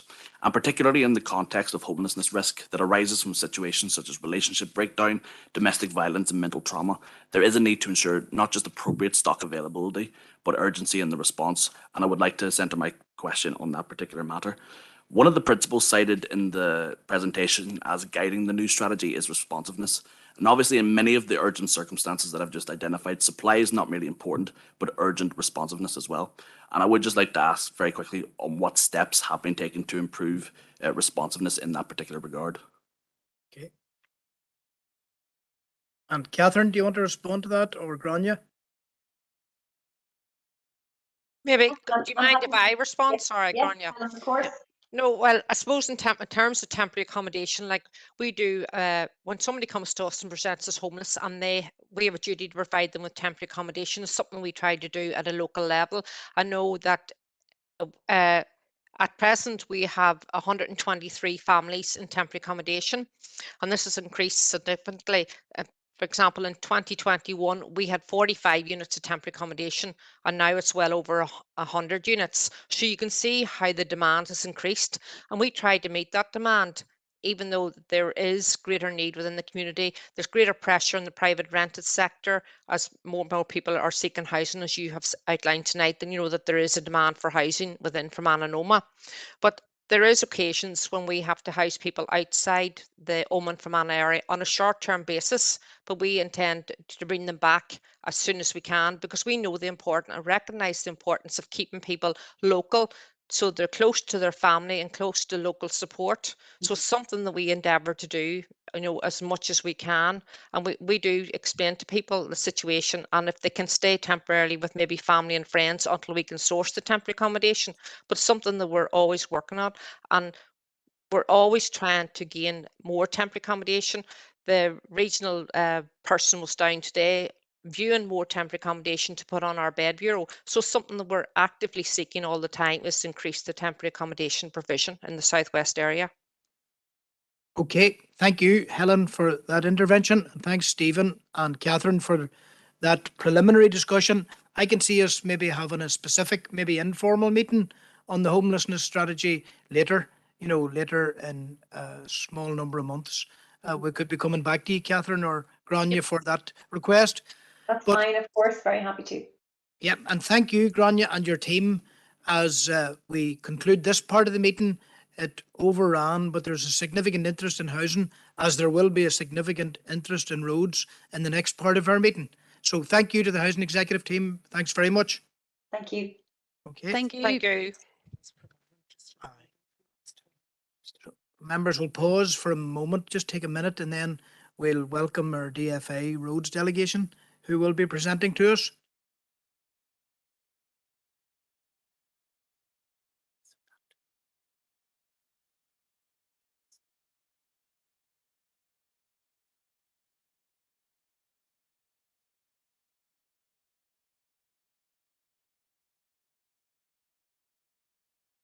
Nobody wants to curtail any questions at all here, but just time management, everybody be conscious of it. But we'll get a good run at this, maybe an hour and 10 minutes, with road service, DFI roads, which is very important to us. And then this meeting comes after 7 DEA meetings, where we did have chances to talk about local issues. Some of them might come up again, but try to focus on the strategic if we can. All right. That's right, Paul. Everything I'm saying is common sense, but there's no guarantee it'll be embraced.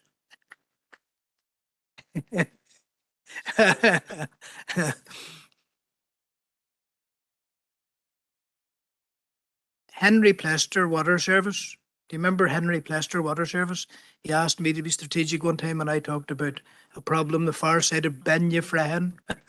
A good local example. He wanted me to remain regional in my approach. Okay, thanks very much, everybody. And apologies to the DFI Roads team who have joined us for overrunning on the housing section of our meeting. Thank you for your indulgence and patience. Now, what I should do is I should hand over straight away to Daniel Healy, the Divisional Roads Manager. You're accompanied by colleagues, section engineers, Connor and Brian, as I understand it. And maybe, Daniel, you introduce your team and the various remits and lead off with your presentation. Thank you, Daniel. Thank you very much, Councillor McElduff.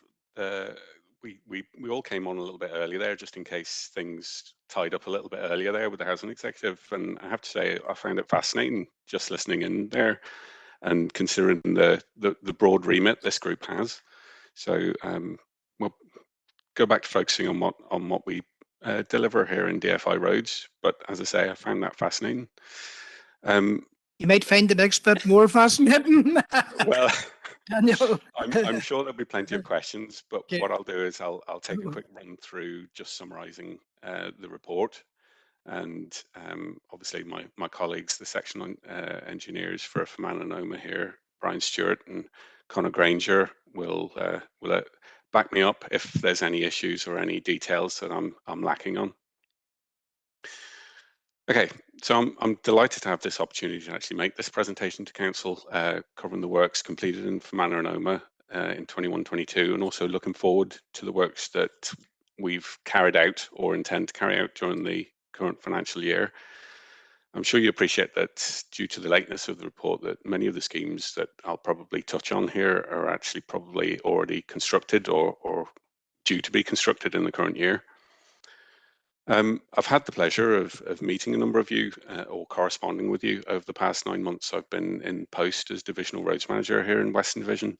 And for those I haven't had the opportunity to meet so far, I hope to work constructively with yourselves over the next number of years to improve and develop the road network here in Fermanagh and Omagh.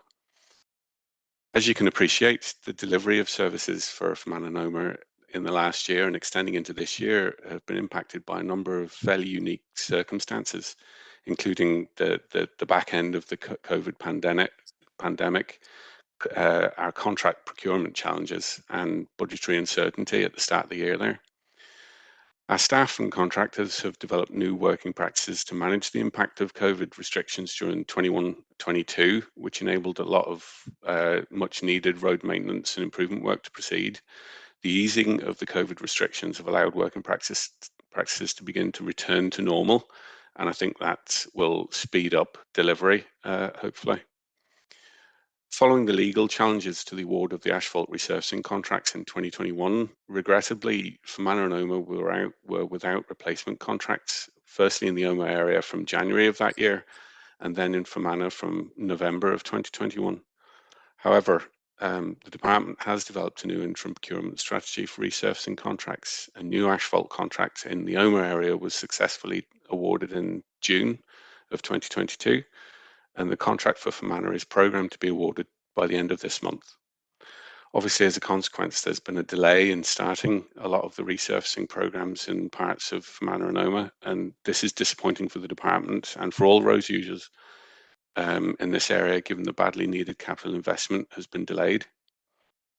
With regard to budgetary uncertainty, the Department of Finance provided DFI with contingency planning envelopes for both resource and capital funding to assist with making decisions on the allocation of resources until a formal budget was established, which was actually only earlier this month.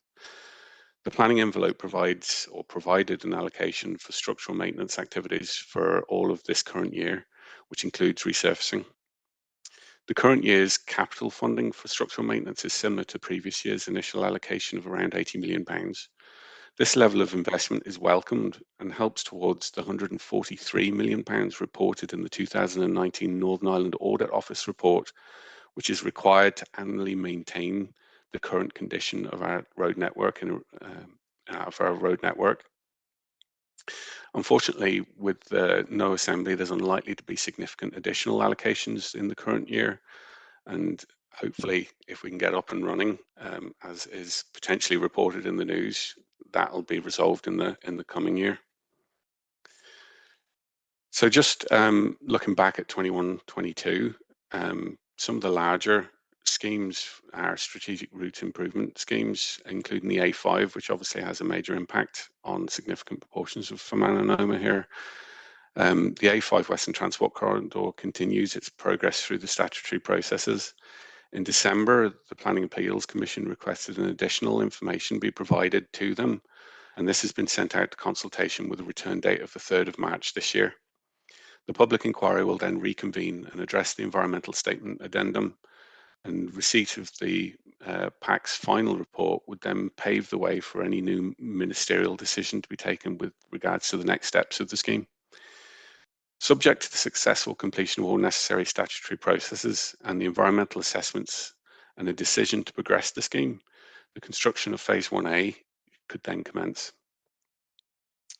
Some of the other larger schemes on our programme, the A4 Enniskillen Southern Bypass, on the 11th of May last year, a decision to proceed with the scheme and to make statutory orders was taken. The statutory orders for the scheme have been made and are now operative. Advanced site works were started in January 2022, and that included site clearance and fencing works for the vested lands, and all that is now complete as well. There's some additional NIE divisionary works, and that's expected to commence and complete in the near future. One of the more positive aspects to come out of this particular scheme was that in August 2022, the then Infrastructure Minister gave his commitment to progress in the development of contract documents for the Enniskillen bypass, and now that's been taken forward as a priority during the 22-23 year, and that's in preparation for future procurement when the necessary construction funding becomes available. Other significant schemes within Fermanagh and Omagh is the A32 Enniskillen to Omagh upgrade of the carriageway. Again, in August of 2022, the Infrastructure Minister gave his commitment to progress this development of the contract documents for the A32 Corner scheme, which will now be taken forward as a priority in 22-23 in preparation for future procurement when the necessary construction funding becomes available. Design work has also begun on the Kilgortna League realignment section between Irvinstown and Enniskillen, and this has progressed to the preferred corridor stage. The further progression of that particular part will be dependent on improvement works along the A25, will depend on the outcome of future budgetary settlements. The lists of maintenance, network development, street lighting and structure schemes completed in the last couple of years and programmes for the current year are pretty extensive, so I'll just touch on a few of the items and details of note. With regards to the previous year, 17.9 kilometres of roads were resurfaced at a cost of £3.38 million. Obviously, that's impacted by the lack of the asphalt resurfacing contracts. A further 214 kilometres of surface dressing was completed and 1.7 kilometres of footways resurfaced. Over 27,000 road gullies and 28,000 outlets were cleaned, and 8 kilometres of open drain were cleaned to assist in controlling surface water and maintain roads in a safe and passable condition. There was also over 7,500 kilometres of verges cut and over 10,900 priority defects repaired. During this period, there was also 77 winter service salting call-outs covering the 920 kilometres of roads within the gritting schedule in this area. There were also 3,155 notifications to excavate the highway, of which 6% were deemed upon inspection to be unsatisfactory. From a network development point of view, we completed LTSM programme of 1.1 million, which included 8 carriageway focused improvements, including signal improvements, junction and sightline improvements, and 22 focused improvements, including drop curbs, improved routes, puffing crossings. 2 cycling focus improvements were also included, and 3 traffic calming projects were progressed. There was also the final 8 of the current tranche of 20 mile per hour at schools, bringing the overall number of schools from the Fermanagh and Omagh area up to 17 schools overall. From a blue-green active travel point of view, and this is obviously becoming more and more of a focus for the department as we look to comply with our carbon restrictions and commitments. There were 9 pedestrian and cycling measures constructed, and there's currently 3 progressing through design. From a street lighting point of view, there was nearly £1.5 million invested in maintenance of lighting, including 1.1 million on energy. And obviously that's a big driver or a big drain on resource at the minute, with energy prices. There was also 783,000 invested across 23 schemes, including over 300,000 in LED retrofitting. From a structures point of view, there was nearly £1 million invested in the renewal and upkeep of structures, and that includes larger structures and schemes from Galloon Bridge strengthening and the replacement of Bracky Bridge to more minor parapet and masonry arch and embankment repairs. There was also over £77,000 invested in VRS upgrades and repairs. From a network planning point of view, over the last year, there were over 1,000 planning consultations with 10 private streets consisting of over 1.5 kilometres of carriageway adopted by the department. There was also the ongoing Planning Appeals Commission independent examination to the Council's local development plan. In the current year, 22-23, there was 18.5 kilometres of roads planned for resurfacing, consisting of 19 schemes. And as I said earlier, that reflects the lack of resurfacing scheme that we had for a significant proportion of the last year. There was also 255 kilometres of road surface dressed in this during the last summer. Furthermore, there's 3 number footway resurfacing projects due, 8 drainage improvement schemes, and obviously with regards to maintenance, the general resource and maintenance of things like grass cutting and gully cleansing continued in line with our limited service policy. We're currently obviously in the middle of the winter gritting and salting period, so normal winter service and salting of roads is continuing. From a network development point of view, we identified nearly £600,000 worth of new schemes, including 12 junction improvements, pedestrian improvements and carriageway winding, 7 traffic calming schemes and 1 park and ride at Durnawilt Road. There's also a currently ongoing review of the 20 mile per hour at schools to see how they are operating. Furthermore, there's nearly £910,000 of blue-green active travel schemes, including 11 footway cycle schemes, which are being put on the ground or further developed for future construction. And similarly, with last year, there's nearly £1.5 million invested in our capital renewal scheme for street lighting, and over £500,000 of that being LED replacements. There's still no budget for maintenance of streetlights, but normal service will continue. From a structures point of view, we've £750,000 of investment, a significant proportion of that already completed in the current year, with 47 schemes ranging from strengthening to the replacement of retaining wall at Kesh Footbridge. I think it might be useful just to give an overview of the finance challenges that we currently have here in DFI roads, which I'm sure Council will be well aware of. The department as a whole has in excess of a £200 million pressure on its resource budget, and that's largely as a result of energy prices and other inflationary pressures across the scope of the work that we carry out. And just to be clear, this is an amount over and above the baseline budget that we're using for our planning assumptions. And obviously that's based on pre-Christmas prices, and unfortunately it's only gotten worse as inflation stays particularly high. One of the largest users of electricity is NI Water, and that has to be and their resource budget needs to be funded out the same pot as roads schemes and work. So their pressure alone was over 50 million back in August, and it's significantly higher now. Our own energy pressure from street lighting is around, or was around 26 million before Christmas, and it remains increasing. It's that sort of context that I'm trying to give, that each division has received its budget, and the resulting plans, we've prioritised our plans as best we can, working within those financial constraints. Obviously, when it comes down to a choice between being able to deliver some more road schemes or ensuring that safe, clean drinking water is available to residents, schools and hospitals in the council area, unfortunately, we end up having to reduce our ambition for the roads work, even though naturally we would like to do more.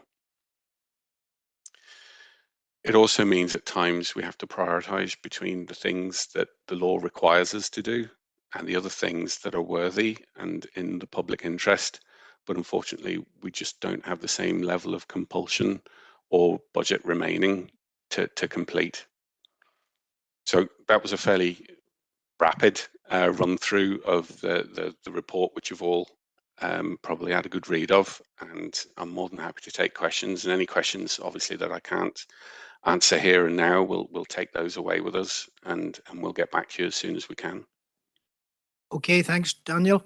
I think I'm going to do the same approach here with taking 3 councillors at a time, because that way there, everybody will get contribute and everybody wants to contribute.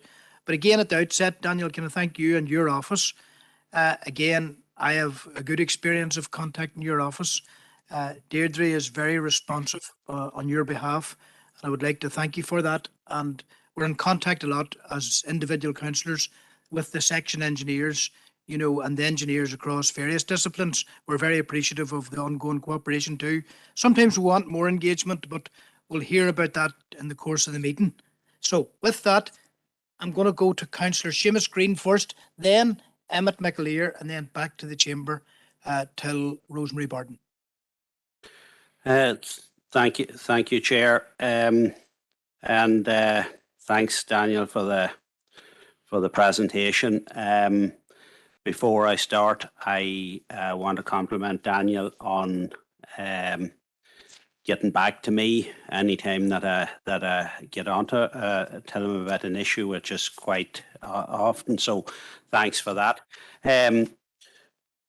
The resurfacing contract, and I know it's not the ones that in Fermanagh or Ome area, or the management or Daniel or any of them that is responsible for that. As far as I know, is a procurement department up about Belfast or Bangor or somewhere or other. But I have to say the incompetence of that, and I have to put it on record, the incompetence of that is breathtaking.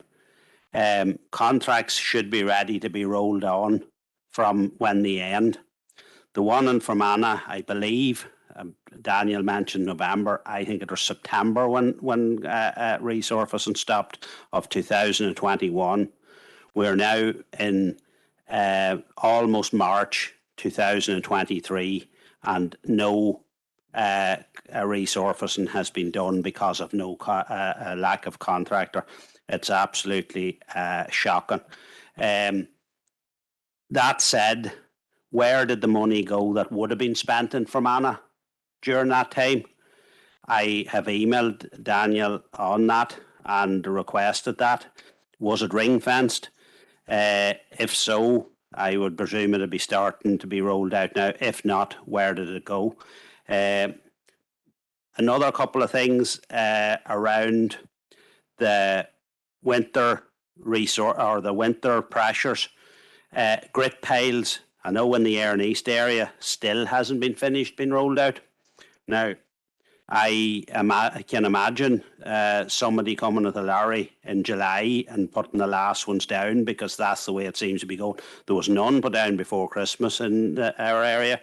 It was January and February, and needing call after call after call, naming individual roads to get people to come out to put grit piles on. Again, terrible. The lanes in towns and villages, especially disabled bays, is non-existent. Listed ski, they've vanished. Disabled parking bays, everything gone.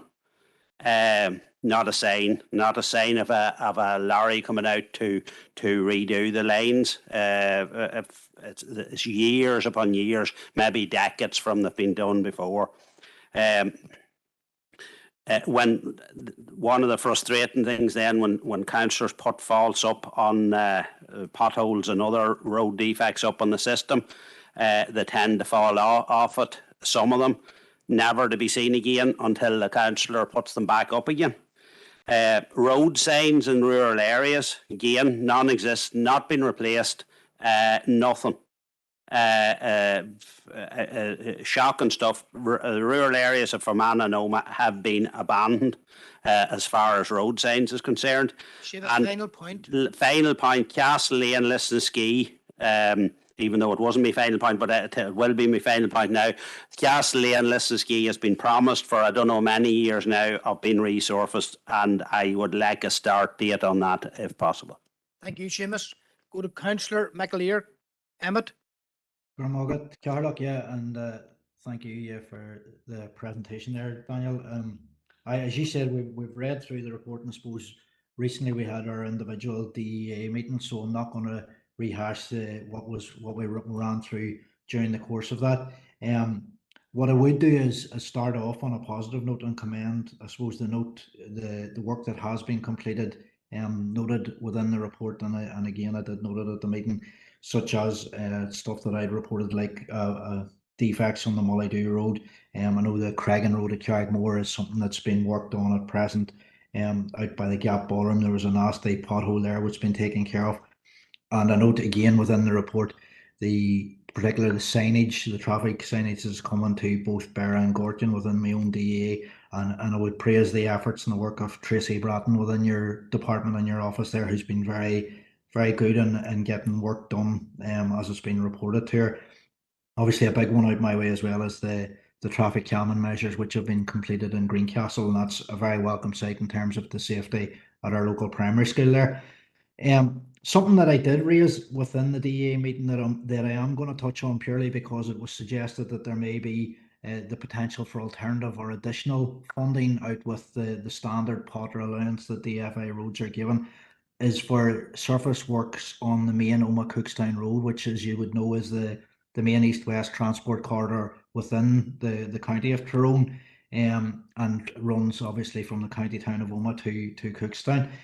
There are numerous surface defects on that road, and they do seem to be, and your engineers will attest this, they do seem to be recurring issues. So I'm just wondering if you would have any further information in terms of that alternative or additional fund, and how we might go about chasing that up, because obviously that would be something that would be hugely beneficial to this district and outside that.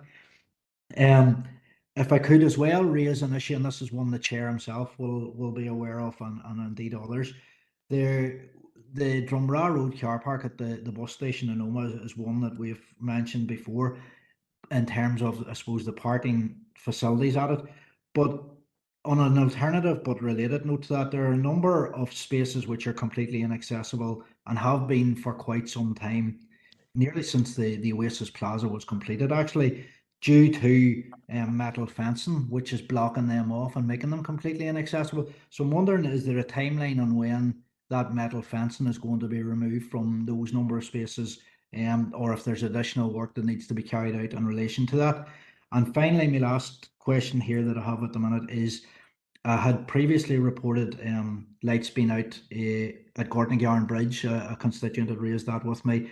When I had reported that, there was an issue with the machinery that's used to reach up to the lights, that they were waiting on a piece from France, as far as I remember, to be replaced so that machine could be repaired. I'm just wondering, do you have an update on that, and if that machine is operational, and hopefully if that bit of work has been done, because just I haven't been out that direction under the cover of darkness lately, so I'm unaware if that's been completed. Thank you. And Councillor Burton. Thank you very much, Daniel. Thank you for your prompt replies to me also over the past few months or so. I'm just going to bring a couple of general issues and then one or two issues within my DEA. The first one is in relation, I know it's an ever increasing task keeping up to date with these potholes, etc. And indeed, when they're reported, it's quite some time before they are patched, etc. But there used to be a jet patching equipment that was both in Omagh and then Enniskillen areas, and that used to be quite speedy at getting potholes patched. Where has that gone, or is that not in use now at all? So if you could give me an update on that. Second thing, a general thing that I've noticed throughout both Fermanagh and Omagh is the reinstatement of areas dug up by the utility services. and the reinstatement of the road surface is very often to a lesser standard than that which is on the road surface at the moment. And I'll just give you an example. The latest place is Ederney, and I'm sure one of your engineers there will know it well. We had a reinstatement there in Ederney just last week, and it was a road that was asphalt and it was reinstated with Bitmac. So I'm just wondering what follow-up there is on utilities when they're reinstating the roads, etc. Third one, in relation to, in general, winter services and the fact that we were told that there's no secondary gritting. Can I ask that some reconsideration be given to providing secondary gritting?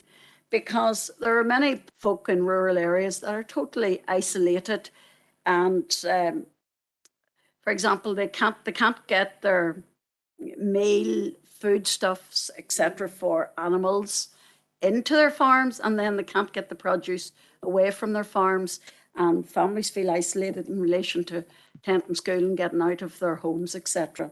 So I wonder if some thought could be given on reinstating part of secondary gritting anyway. And also in down to my DEA, the A5 Vintna turn off from Omagh. I'm just wondering, have you an update on that? Because you're possibly aware or very aware, in the early evening when the traffic is coming from Omagh, turning towards Vintna, there is actually a tailback of traffic because the traffic can't get across onto the Vintna Road. There's a tailback, and therefore it's holding traffic up coming out of Omagh that wants to progress on towards Ballygawley. And I'm wondering, are there any thoughts on a project for that area? And or could you give me an update if there is one for that area? And the other one is Rosemary, that's your time up, but if you can be brief with your final comment. Final comment is on Beera Main Street. Have you any thoughts or any idea, any future thoughts on trying to do something with that, reinstating that, because it's become very dilapidated. Yeah. Okay, thank you. Thank you. Okay, over to you, Daniel, to manage the responses, please. Okay, thank you very much. I'll try and pick up on all the individual points raised there. With regards to the resurfacing contract and the recent lack of resurfacing contract, I do know our procurement section did start the process for awarding new contracts well in advance of the previous contract ending. And there were two instances where the contractors who failed to win particular contracts challenged and were successful in challenging. Now, because of the constant challenge and failure for the department to actually get those contracts out, procurement division did come up with a new set of regulations to try and avoid future challenges. And while that took a little bit of time to implement and get right, admittedly, it did take a little bit of time to implement and get right. But on a positive note, none of the ITCAR processes that have awarded asphalt resurfacing contracts have been challenged since we moved to this new method. So I think we've recognised that there was an issue there, and we've adapted to overcome it, the challenges that we had.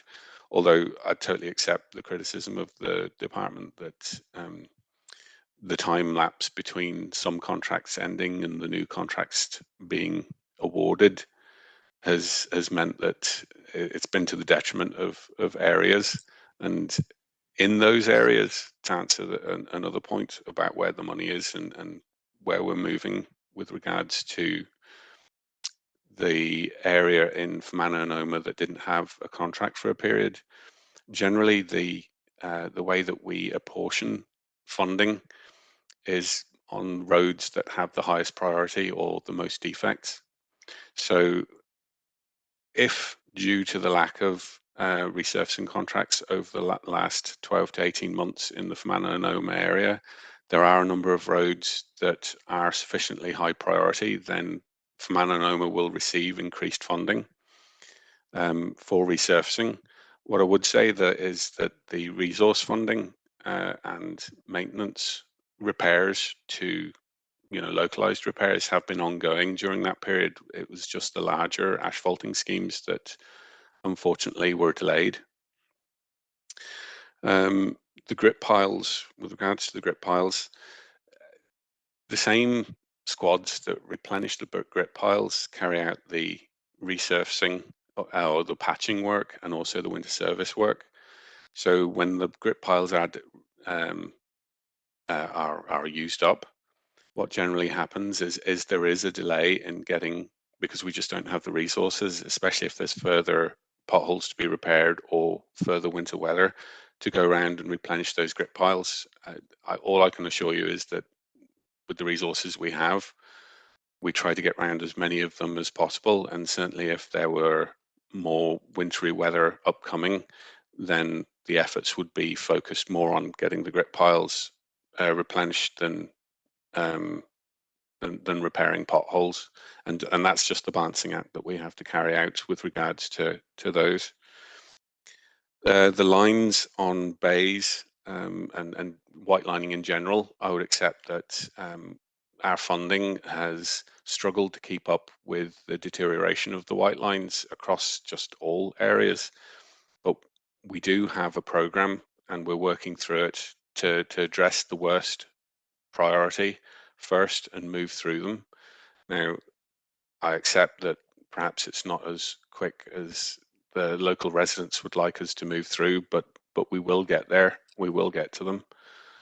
Certainly the worst ones, and as I say, it'll be in a priority order. With regards to surfacing the Cookstown Oma road, I agree that there are a number of defects on that road, but it's inspected. It's one of the roads that we inspect most frequently, obviously because of the number of vehicles using it and the priority route. And any defects that meet our limited service criteria will be repaired. Now, certainly I know that it'll be considered along with all other roads with regards to resurfacing now that we've got contracts up and running. Daniel, can I pop in there a wee second? Yeah. The Cookstown Oma Road, it was mentioned about additional funding. I am actually looking into the Oma Cookstown Road this year. We get a TRN budget as well, which is additional money on top of our resurfacing money. So I'm following that at the moment and looking to see, can I put stretches of the Oma Cookstown Road through that TRN scheme this year as well, to save our resurfacing budget. So it is a road we are looking at this year. If we get funding from the TRN budget, it'll save my resurface money and try and put the two together, our own resurfacing budget and the TRN budget together, to upgrade the Oma Cookstown Road this year. Sorry for popping in there, Daniel. With regards to the Gortnagaran Bridge lights out, I'd have to get back to you on that one, Councillor. I haven't got that information to hand, but I can certainly follow up after the meeting with that one. Councillor Barton, you mentioned the jet patcher used by, whether it's still used. It is still used. Our operations and maintenance section do still use the jet patcher. What I would say is, during this current time of year where the road surface is cold, the effectiveness of using the jet patcher is reduced. So while it's still suitable for carrying out repairs or emergency repairs, I think because of the conditions that it's operating in, the longevity of those repairs can sometimes be reduced. So at this time of year, what we tend to prefer to do is carry out a full repair if we can. It's still a marvelous bit of kit once the weather warms up and the repairs remain for a significant period of time. It's just that we're very conscious that it's horses for courses, I suppose, for the conditions. With regards to the restatement of utilities excavations, obviously the utilities have a responsibility to reinstate the road to maintain its structural integrity, and it's our responsibility to go out and make sure that they do so. I suppose the burden of responsibility for that falls on our roads inspectors to carry out that work. And if there are any that are substandard or have been notified as substandard, I would ask that you contact us to allow us to focus on those, and certainly we can pursue the service provider to carry out a full and proper repair if it's substandard. With regards to winter service and secondary gritting, obviously the winter service is a huge operation, and it generally has around 300 members of staff and over 100 gritters on standby every time that there's winter service. And those same gritters and those same staff are the same people who would carry out any secondary gritting. Secondary gritting in itself is generally responsive in nature. So if we get asked to carry out gritting, for example, for a funeral or to assist with getting feed to livestock, and this is generally only in times where there's a prolonged period of severe wintry conditions, then we'll certainly do our best, and we still try to do our best to get out and carry out that work. However, with a limited number of staff, our priority remains the primary route network. And if we don't have people due to the amount of hours worked or just resource, then unfortunately we can't get round those roads that we would usually consider on the secondary gritting. With regards to the A5 at Fintner turnoff, I'm more than happy to take that to my network development colleagues and ask them whether they're currently working on anything there and get back to you. And similarly, we're more than happy to assess Beera Main Street with regards to the condition as well, and I'll get back to you on that one as well. Hopefully, I caught all of them there. Okay, Daniel. Fairly substantive answer.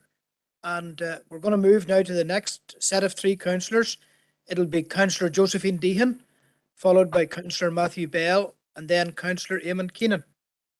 Josephine. Thank you, Chair, and welcome to Daniel, Connor and Brian this evening. Thank you, Daniel, for your report. I want to focus mainly on strategic issues, but I have to welcome the reinstatement of the resurfacing contract and really welcome all the resurfacing that has happened in the Omagh town area. There still is work to be done, particularly in the housing developments. You may or may not be aware that many areas of Omagh are very hilly, and particularly with winter weather conditions, we have a lot of damage to those surfaces. So I really would welcome increasing budgetary consideration of that type of project. In relation to the positioning of grit boxes, I would welcome looking at the criteria for positioning of a grit box, because certainly in the hilly areas of Omagh, I would feel that there are many areas which don't quite meet those criteria, but really could benefit quite significantly from the positioning of additional grit boxes. But I want to focus on two main areas, Chair, briefly. The A5 Western Transport Corridor. Daniel, you will be aware of the huge amount of public concern regarding the delays to this project and the number of campaigns that are currently ongoing to try to expedite it. The current consultation expires on the 3rd of March. And is there any way that you could even provide some sort of time frame for work beginning on phase 1A of this project, because that's the information that the public will want to know. There are a lot of unknowns, but if you could give us a ballpark figure, that would be greatly appreciated. And then finally, Chair, on the A32, which as you know is the main transport route between Omagh and Enniskillen, unfortunately, Chair, the information that we're hearing tonight is very similar to the information that we've been given on many, many occasions from DFI roads.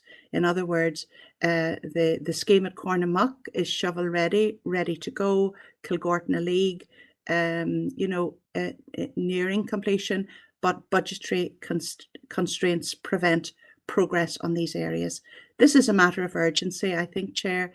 It is very regrettable and totally unacceptable that the A32 has been so neglected, and it's becoming increasingly important given the temporary suspension of emergency surgical services in the Southwest Acute Hospital, which sees patients from Fermanagh having to be transported quickly to Altnagelvin Area Hospital. So I would like to ask that scheme be given the highest priority when it comes to budgetary allocations. Thank you, Chair. Thank you, Josephine. And Councillor Bell. Thank you, Chair, and thank you to Daniel and his team. These are all my good books at the minute because I got confirmation of a few things I need done there last week. So lots of smiles at the moment. But I want to raise 3 points. Firstly, the A5, and obviously this council supports it, supports the project. But in the meantime, we do really need improvements along the route. I note Garahi currently has work being done, and that's fantastic. But this council's received correspondence recently about the possibility of a slip road at Church Road towards Cloughney, and obviously I support that if it makes the road safer. But I also came across a report that was written back in 2005 about overtaking opportunities, and one of them was found in the Gortlair around the Church Road area. So if this report exists and there's already been work done into it, would it be worth looking at some extra work being done in that area just to make that road a wee bit safer? Then on the resurfacing contracts, obviously I'm glad the legal issues have been sorted out, but I've been raising a few of the parks in Oma which look, to be frank, need resurfaced. But I've been told that the budget for this financial year has been allocated. So I suppose I want to know what is the resurfacing budget in the next financial year, and what does that mean in real terms? Like how many parks do you suspect you'll be able to get sorted, particularly in Oma? But if you have to answer on a Fermanagh and Oma basis, that's grand too.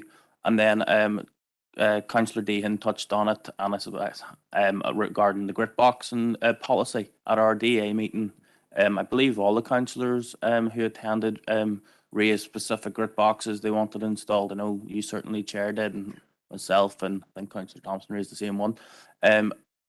This needs looked at, I think, or at least, or I suppose my question is, do you think it needs looked at? Because there are areas in Oma again which need grit boxes, but we've been told we can't get them due to policy. So is there any plans to look at that policy down the line? Thank you, Chair. And Councillor Keenan. Thank you, Chair. Thank you, Daniel, and team for the report. I suppose it does give us a view into your financial and budgetary constraints. As with many issues, a non-functioning stormont seems to be the recurring theme and a problem. But local issues, and Seamus, Councillor Green asked Castle Lane. I'm not sure if that was answered, or maybe Castle Lane Lisski was well, it was due to be done and postponed a couple of times, but that's what I'd like a date for it. And if you do get a date, there's a connecting road, the Killipa Road, which is leading out to the Council's Recycling Centre, and it itself would need resurfacing, and it might be a good chance for you to do that. And even on a path, there's a couple of potholes you could actually get lost in. The road itself's not great. The other one was there was a project planned for it was in the school bus crossing. Is there any update on that when it'll be done? And a couple of collapsed verges, one at the Knox Knox Road, the collapsed to the Knox Lock. Another one out the Derlin Road, Lissenski, heading towards Bridge, we call it here. I'm not sure what the correct name is, but that's what we call it. There was a lorry went out a couple of weeks ago, and then last week that the verge completely collapsed. Just like the doors in, the car hit it and flipped just before the bridge, so it's very dangerous on the Lissenski to Derlin Road, if that could be looked at. The other thing which keeps cropping up is just outside Maguire's towards that corner is collapsed again. I know there was maybe talk of looking at some other project sort of that, but yeah, that's the I have. Okay. Eamon, thanks very much. And I'll go back now till Daniel and some. Yeah. I would imagine Brian will be coming in on some of the more local stuff. Over to you now, Daniel. Thank you. Councillor Dean, you mentioned that they can consider the grip boxes and the criteria with regards to grip boxes or grip piles.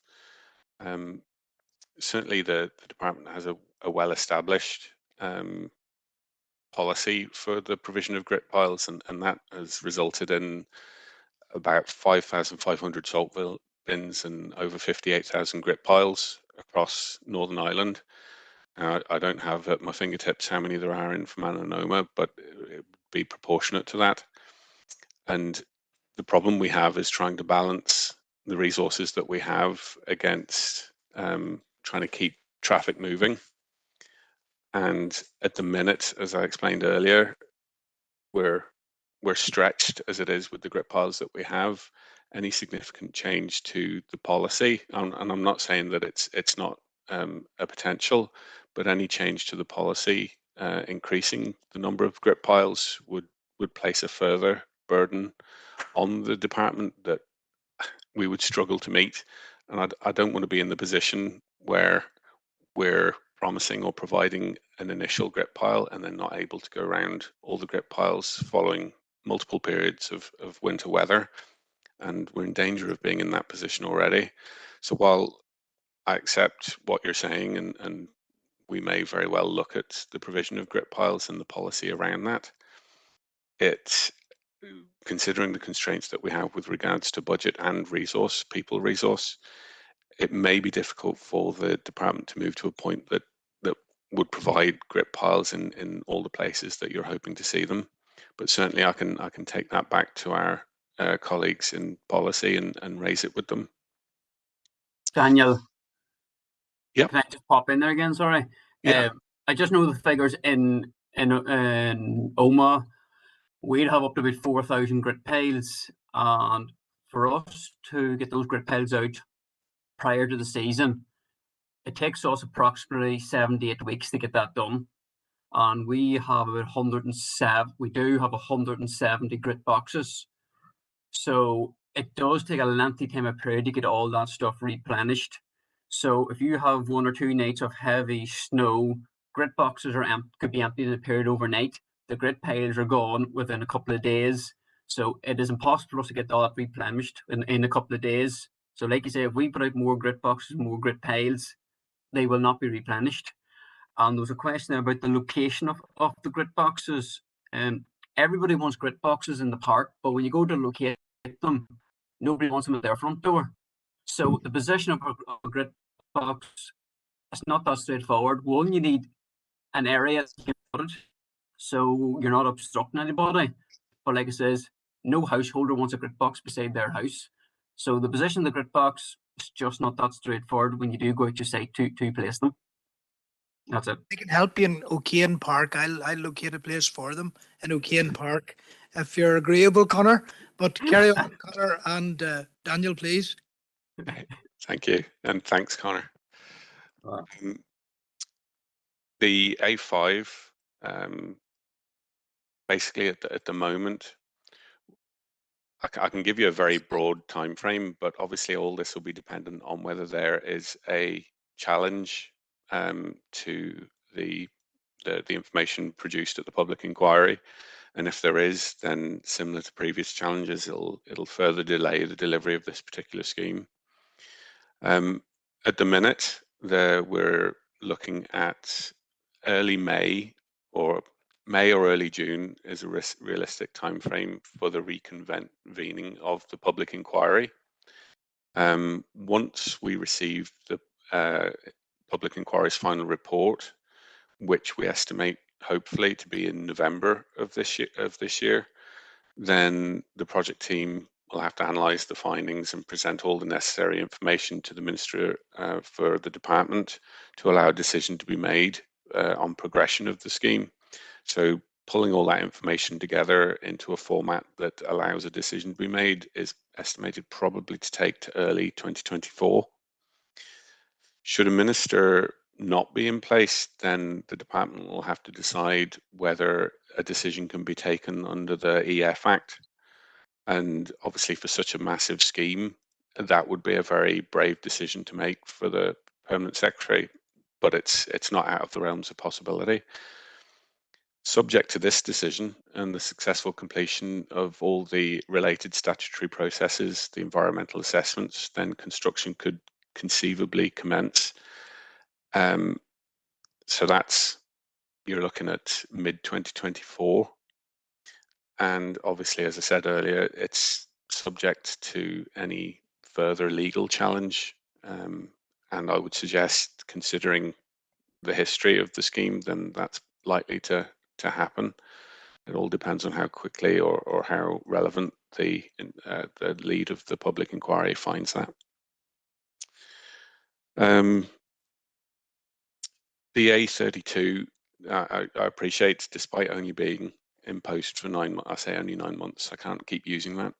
I'm very aware of the longevity and how long it's taken to move the various stages of the A32 forward. And I think it was encouraging last year that we were instructed to start producing or putting together the procurement documentation for that. So that is a step in the right direction and perhaps a nod towards foreseeing potential funding on the horizon. Now, I'm not saying that's a definite because obviously we don't have our budget for next year or the coming years, but the fact that we're moving to that position gives me some hope that they'll be moving forward. And I appreciate that it's a high priority certainly for users of the hospital down there. Councillor Bell, you mentioned A5 improvements along the existing road while we're waiting for the A5 WTC to move through the statutory processes. My staff have been active over the last number of years of improving various junctions, and you mentioned the street lighting and change to signage in Gavahi as one of the examples of that. But I would also say that resurfacing schemes also provide an increase to safety by improving crossfalls and skidding resistance. So it's not just those focused interventions like we have at Gavahi that improve the overall safety of the current A5. With regards to the slip at Church Road and the overtaking opportunities there, I'm not familiar with the 2005 report that you mentioned, but I can certainly go to my colleagues in network development and see where we stand with regards to the slip at Church Road and get back to you on that one if that's okay. With regards to parks in Oma, unfortunately I can't give a commitment to whether those will be completed because obviously it all depends on our budget for the coming year, and obviously we don't have that yet. But I accept that some of the parks and you've agitated for their improvement, and I understand where you're coming from. But obviously they need to compete with carriageways and roads, which, as we've heard from other councillors, are in a state of not disrepair but gradual decline. And our resources need to be focused on those. And certainly there may be an opportunity within, because they're in parks and that encourages active travel and walking, cycling and wheeling. There may be scope within our blue-green active travel to consider those particular areas, especially considering that the focus for the department is on increasing our blue-green active travel funding to 10% of our overall funding over the next number of years to meet our climate commitments. We mentioned grip boxes there in Councillor Deehan's response. Councillor Keane, I'm afraid I didn't catch quite a lot of what you were the points you were making there. Sorry, Unfortunately, Daniel, I can answer them because I know what he's talking about. The Thank you. Castle Lane Lisnaskey, that was on the cards to be done prior to the contract collapsing or running out the last time, and has been delayed. It is one of the schemes that's going to take place hopefully during the summer. Whenever the new contract's awarded, it's not a simple resurfacing scheme, so there's going to have to go a bit of planning into it and meeting, and there will be a press release issued to let everybody know when that scheme is going to go ahead, so hopefully during the summer. The other slips that he made us aware of, we are already aware of them, and we're working on designing up a repair to them, and hopefully that'll be carried out as well with our contractor over the summer and the better weather. So I think that was everything really that he raised. Thanks very much, Brian. Apologies, Councillor Keane. I'm afraid I don't know whether it was my side or what it was, but I was only getting every second word there. That's good. Thank you. We're going to move on now till Councillor Errol Thompson. Thank you very much, Chair. And thanks to Daniel, Connor and Brian for being on the meeting this evening. Probably like to have seen you here in person, but it wasn't to be this evening. But thank you for being here, or on the call, I mean. I want to start off in a positive way. I suppose we're here for a strategic meeting this evening where some of us are focusing on all the wee estates and roads in the country. But I'll try to keep strategic as much as possible. I welcome the work that's been carried out over the last number of months, in particular the resurfacing schemes and the street lighting, particularly within the Omagh area. And I know we have one, there's a bit of civil engineering works that's went on there for a couple of weeks there, down at the junction at the County Hall, Orange Hall, which would be the Mountjoy Road, Sadat Avenue, Drumna Avenue junction. And I'm hoping that that resurfacing scheme will now progress in a very short time. And that would be very welcome. Just a wee bit of negativity is the thing about surface dressing. Now, I talk to people who used to work for the old DOE, and they say it's to do with the mix. And you pour something into a hole, and it just doesn't last. So that is a negative thing out there.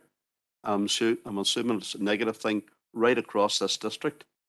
That it's hardly ever it's put in, and within a short time it's out again.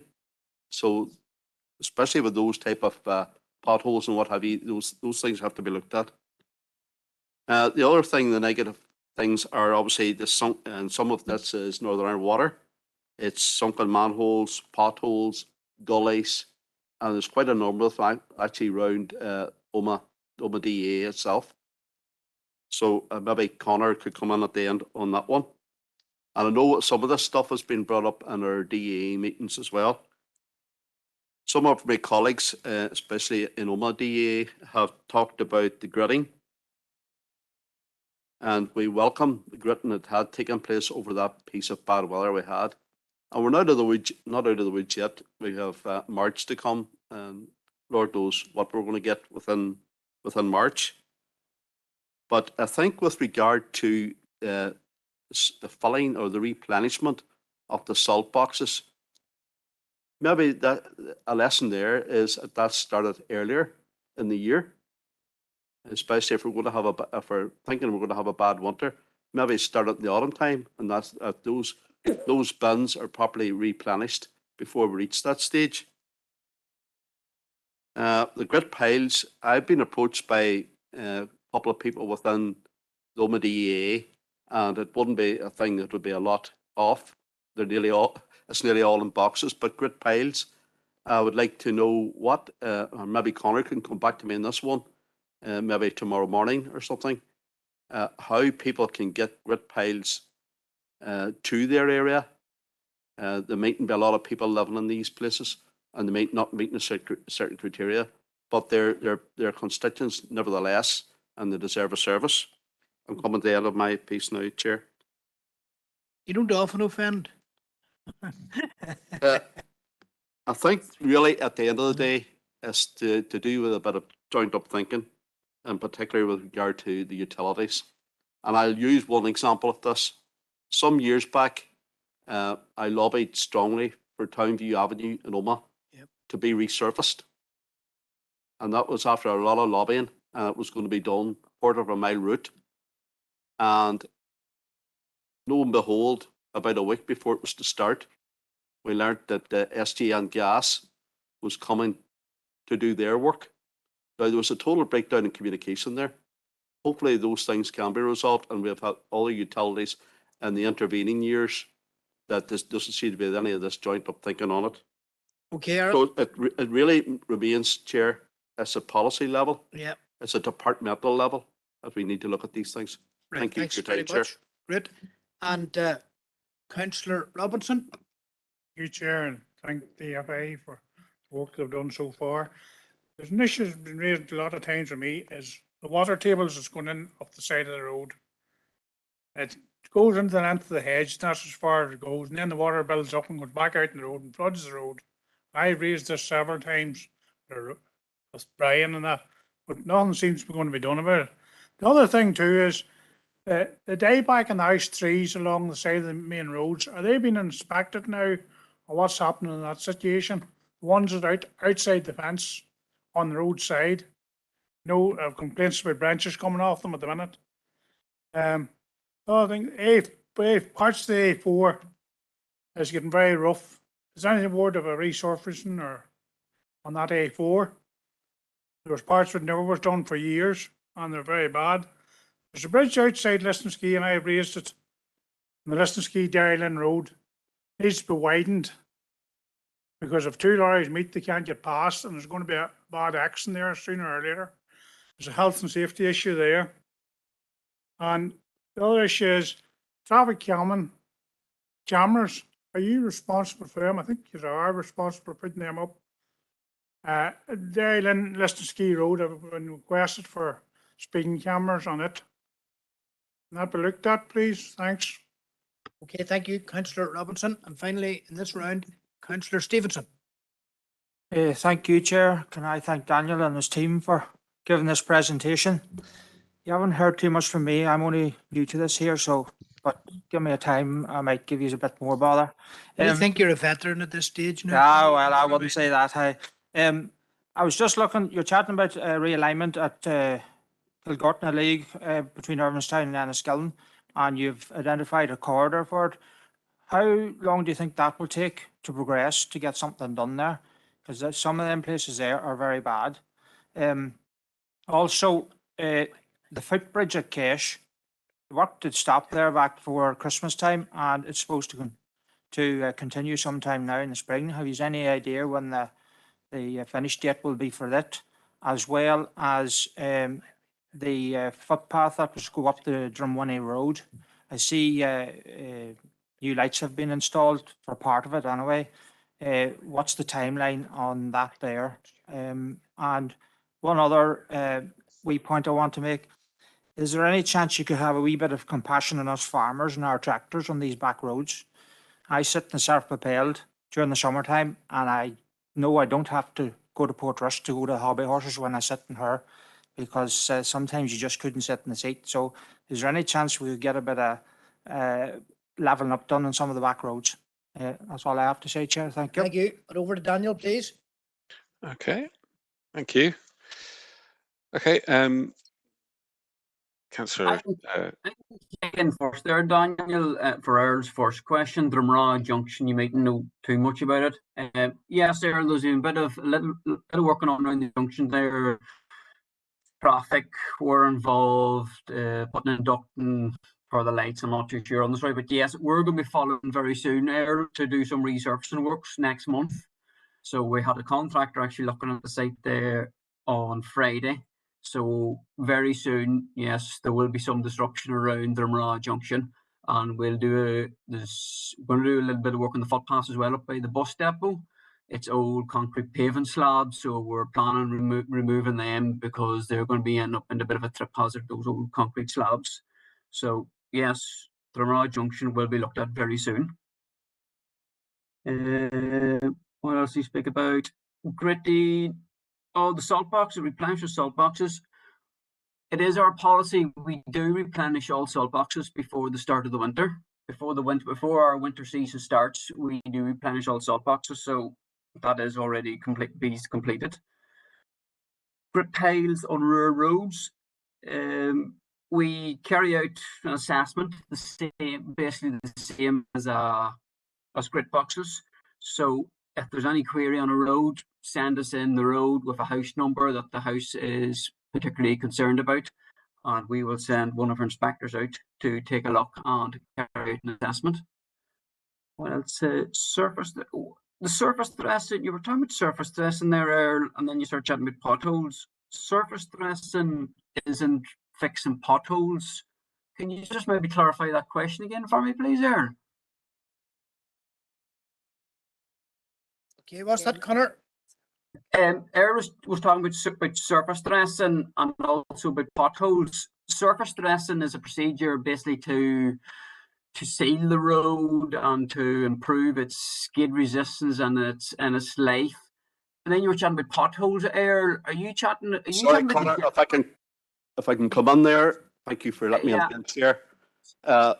Maybe I've got there's parts of the road, and I actually live on a road like this. It's not a pothole. There's pieces of it's actually filled up with a substance, and it doesn't last very long. I'd say it lasts a month. People that worked in the old DOE tell me it's about the mix. It's an inferior quality. It's an inferior quality that's put in, and it's rolled and supposed to last, and it doesn't. Okay. I live on a road like that, and there's numerous examples of it throughout this district. If we any surface dressing schemes that we do, Earl, it's the full length of the road, but this is a section of the road you're referring to. Connor's the jet patcher machine. It's a jet patcher, isn't it? But it's not about the roller. Don't roll a jet patcher. That's what I'm a bit confused. It must be the jet patcher, Earl.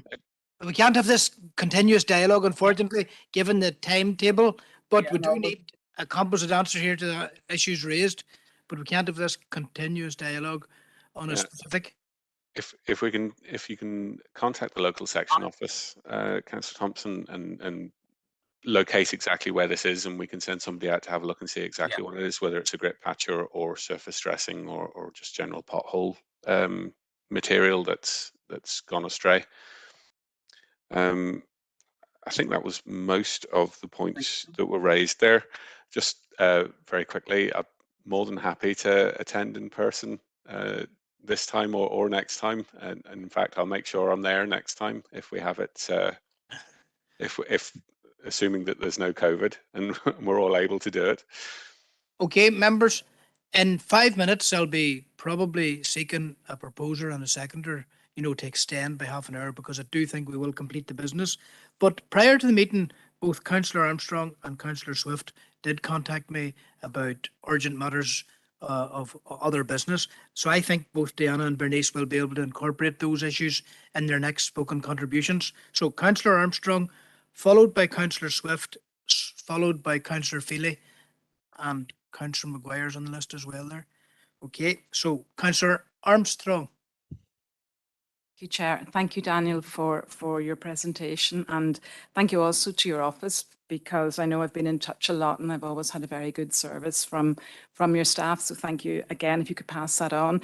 Yeah, my first AOB item really concerns, a lot of us have been receiving road closure notices to do with NIE works.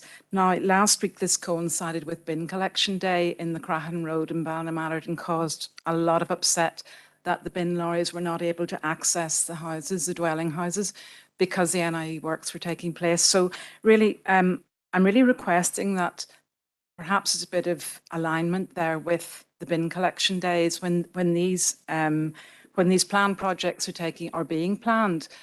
Could they be planned not to disrupt the bin collection days, because that has caused quite a lot of consternation. The second AOB was to really, on the foot of the DEA meetings, to ask for a written response to the issues that all councillors raised, because that gives us the satisfaction of knowing that where we stand on the questions that we've posed. And whether our answers will be positive or whether, unfortunately, they won't. But I wanted to turn to page 53 in the document, private streets enforcement, because this is something I've been dealing with on 2 different developments, is where the bonds or where developers have not finished the developments, and increasingly the residents are left with unfinished surfaces, with raised potholes and so on, and street lighting not working. So your office is very well aware of my correspondence on that. I mean, really, has it come to the time that the stakeholders do need to get together and tackle this? Because a bond that has been submitted 20 years ago is not the same value as a bond that was submitted 5 years ago in terms of, you know, in terms of what that bond can pay for. So, you know, I see the question also is, well, firstly, can the stakeholders come together? Is this a matter of legislation that needs changed or reviewed? Perhaps it's something that's never been considered, that it's now is a time to do that, that household dwellers are not left hanging there in unadopted sites, and everybody's familiar with the ones in the Fermanagh area in particular. They're also in Omagh, I'm sure. It does say here, DFI roads completed the following developments by enforcement action. It's really, what does it take? It's unfortunate to have enforcement action, but at what point does that happen? Because certainly there's 2 that I'm dealing with. One is actually now over to the Water Board, to NI Water, and again, it's how long these processes take. So it's very frustrating. And the other final thing is really, well, 2 things. Chevrons, the roundabouts, I did ask about that a few years ago, and really pleased to see the black and white chevrons have all been power hosed, particularly on the approach roads into Enniskillen, and that really has made such a difference. So thank you for that. The one thing you did mention, Daniel, was reduced people resource. And I suppose maybe, you know, it's looking for a reassurance that you do have the manpower and you do have the manpower going forward. How are you attracting people? Is it a credible career within DFI roads? Just a bit of an update on that, because that gives us the reassurance that you have the teams in place. Yeah. Thank you. Thank you, Chair. Great job. I'll be coming back to Councillor Robinson, I think it was, or was it Councillor Stevenson? Okay, I'll be coming back to that, okay? Making sure you get an answer to a question relating to water tables, isn't that right? Okay, we'll come back to that. Okay, just given the time, I've got Councillor Feely to propose and Councillor Donnelly to second the proposing and second of extending the meeting, because we're confident that we'll get the business done. Okay, so I'll be coming back to Councillor Robinson. Just for now, Daniel, note that Councillor Robinson's issue may not have been addressed earlier, wasn't addressed earlier, but yeah. And Councillor Stevenson similarly had issues. So if you revisit both Councillor Robinson and Councillor Stevenson, after we hear now from Councillor Swift. So I'm going to go to Councillor Swift first.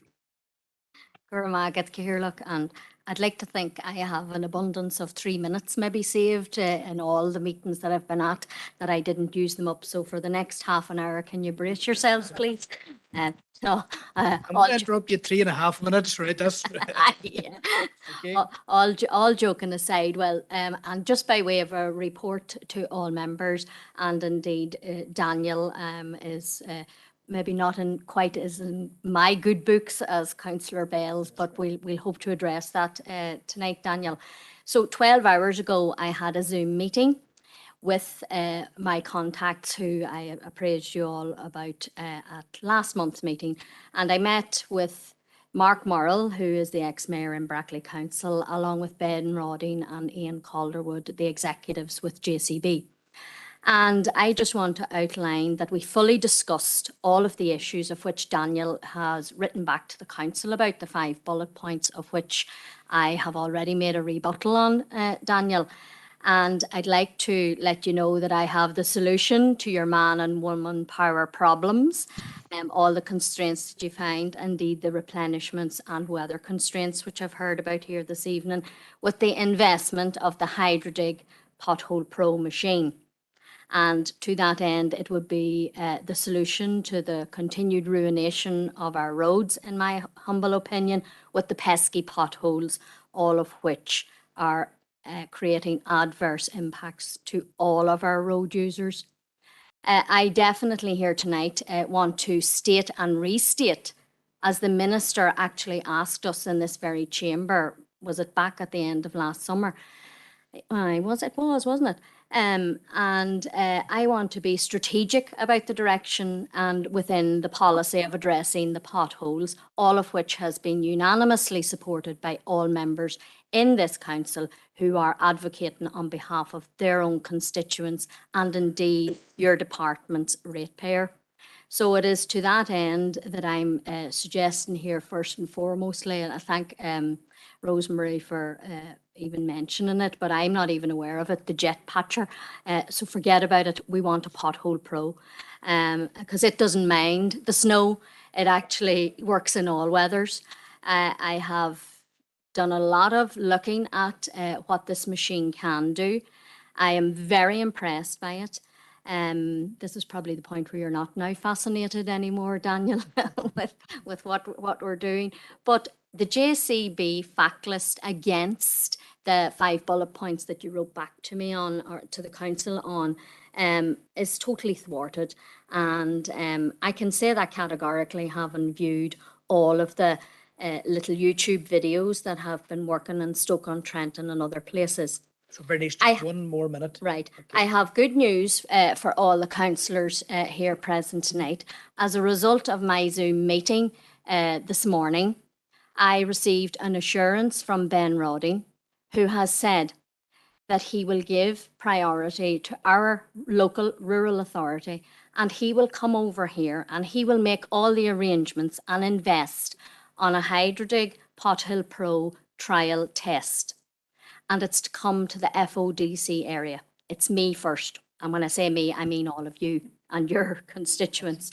But it's definitely coming to Fermanagh, and it's DFI now. Or if it needs be, the hierarchy has to be asked, but I'd like the local solution from our local men, and I thank them for all they do. But in this instance now, we want more. We've been told to raise our voices loudly and clearly. I've raised it loudly and clearly many times, but I want to be heard, don't want to be ignored anymore. And I have the facts and statistics of which I will share after this meeting with all councillors. In advance of our meeting, I do believe Daniel is going to be present on Thursday. I have one question for Daniel, and depending on his response, then I must make a proposal. Does Daniel have the delegated authority to purchase and invest in this machine? If he does, great. Okay. It's £200,000. Right, we'll come back to you, right? We'll come back to you. Right. Okay. So the round of 3 questions has been, no, it hasn't been completed because Anthony's in this round as well. Councillor Feely, I'm going to go to you now. Thanks, Chair. And if Bernice was making a proposal about that, I'll second it. If she was making a proposal, I'd be happy to second it. Well done to Bernice for doing all that work. Okay.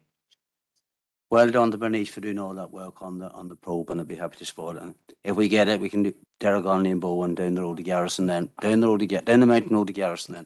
Then yeah, just a couple of queries and questions here about one was about read through the report about the lantern replacements with the LEDs bulbs. There's just wondering, did anybody come across any problems with them? I know they were done on a road in Garrison, and they go out and fairly often they're going on and off and back on there. They are fixed at the minute there, but I was just wondering, was that a problem with them? And one of the people that lives there reckon there's not a good a light of them as there is of the old lights that used to be there. So I was just querying that, you know. And I know we weren't supposed to be mentioning our roads in our areas, but a lot of people has mentioned them there. So I just want to throw in a couple of roads here as well. The main road from Garrison to Belleat, there's some quite bad repair and potholes appearing on it fairly often, and they have been fixed and fixed them there lately. But what kind of annoys me is they could fix a pothole and just a couple of meters away there'd be another pothole starting, or maybe 2, and they wouldn't fix that when they'd be there. Like if they'd use a bit of common sense and fix them all when they would be there, because I only be reporting them then, and they'd have to come back to do them then. In fact, there's about 6 or 7 in a row now beside where the one was, you know.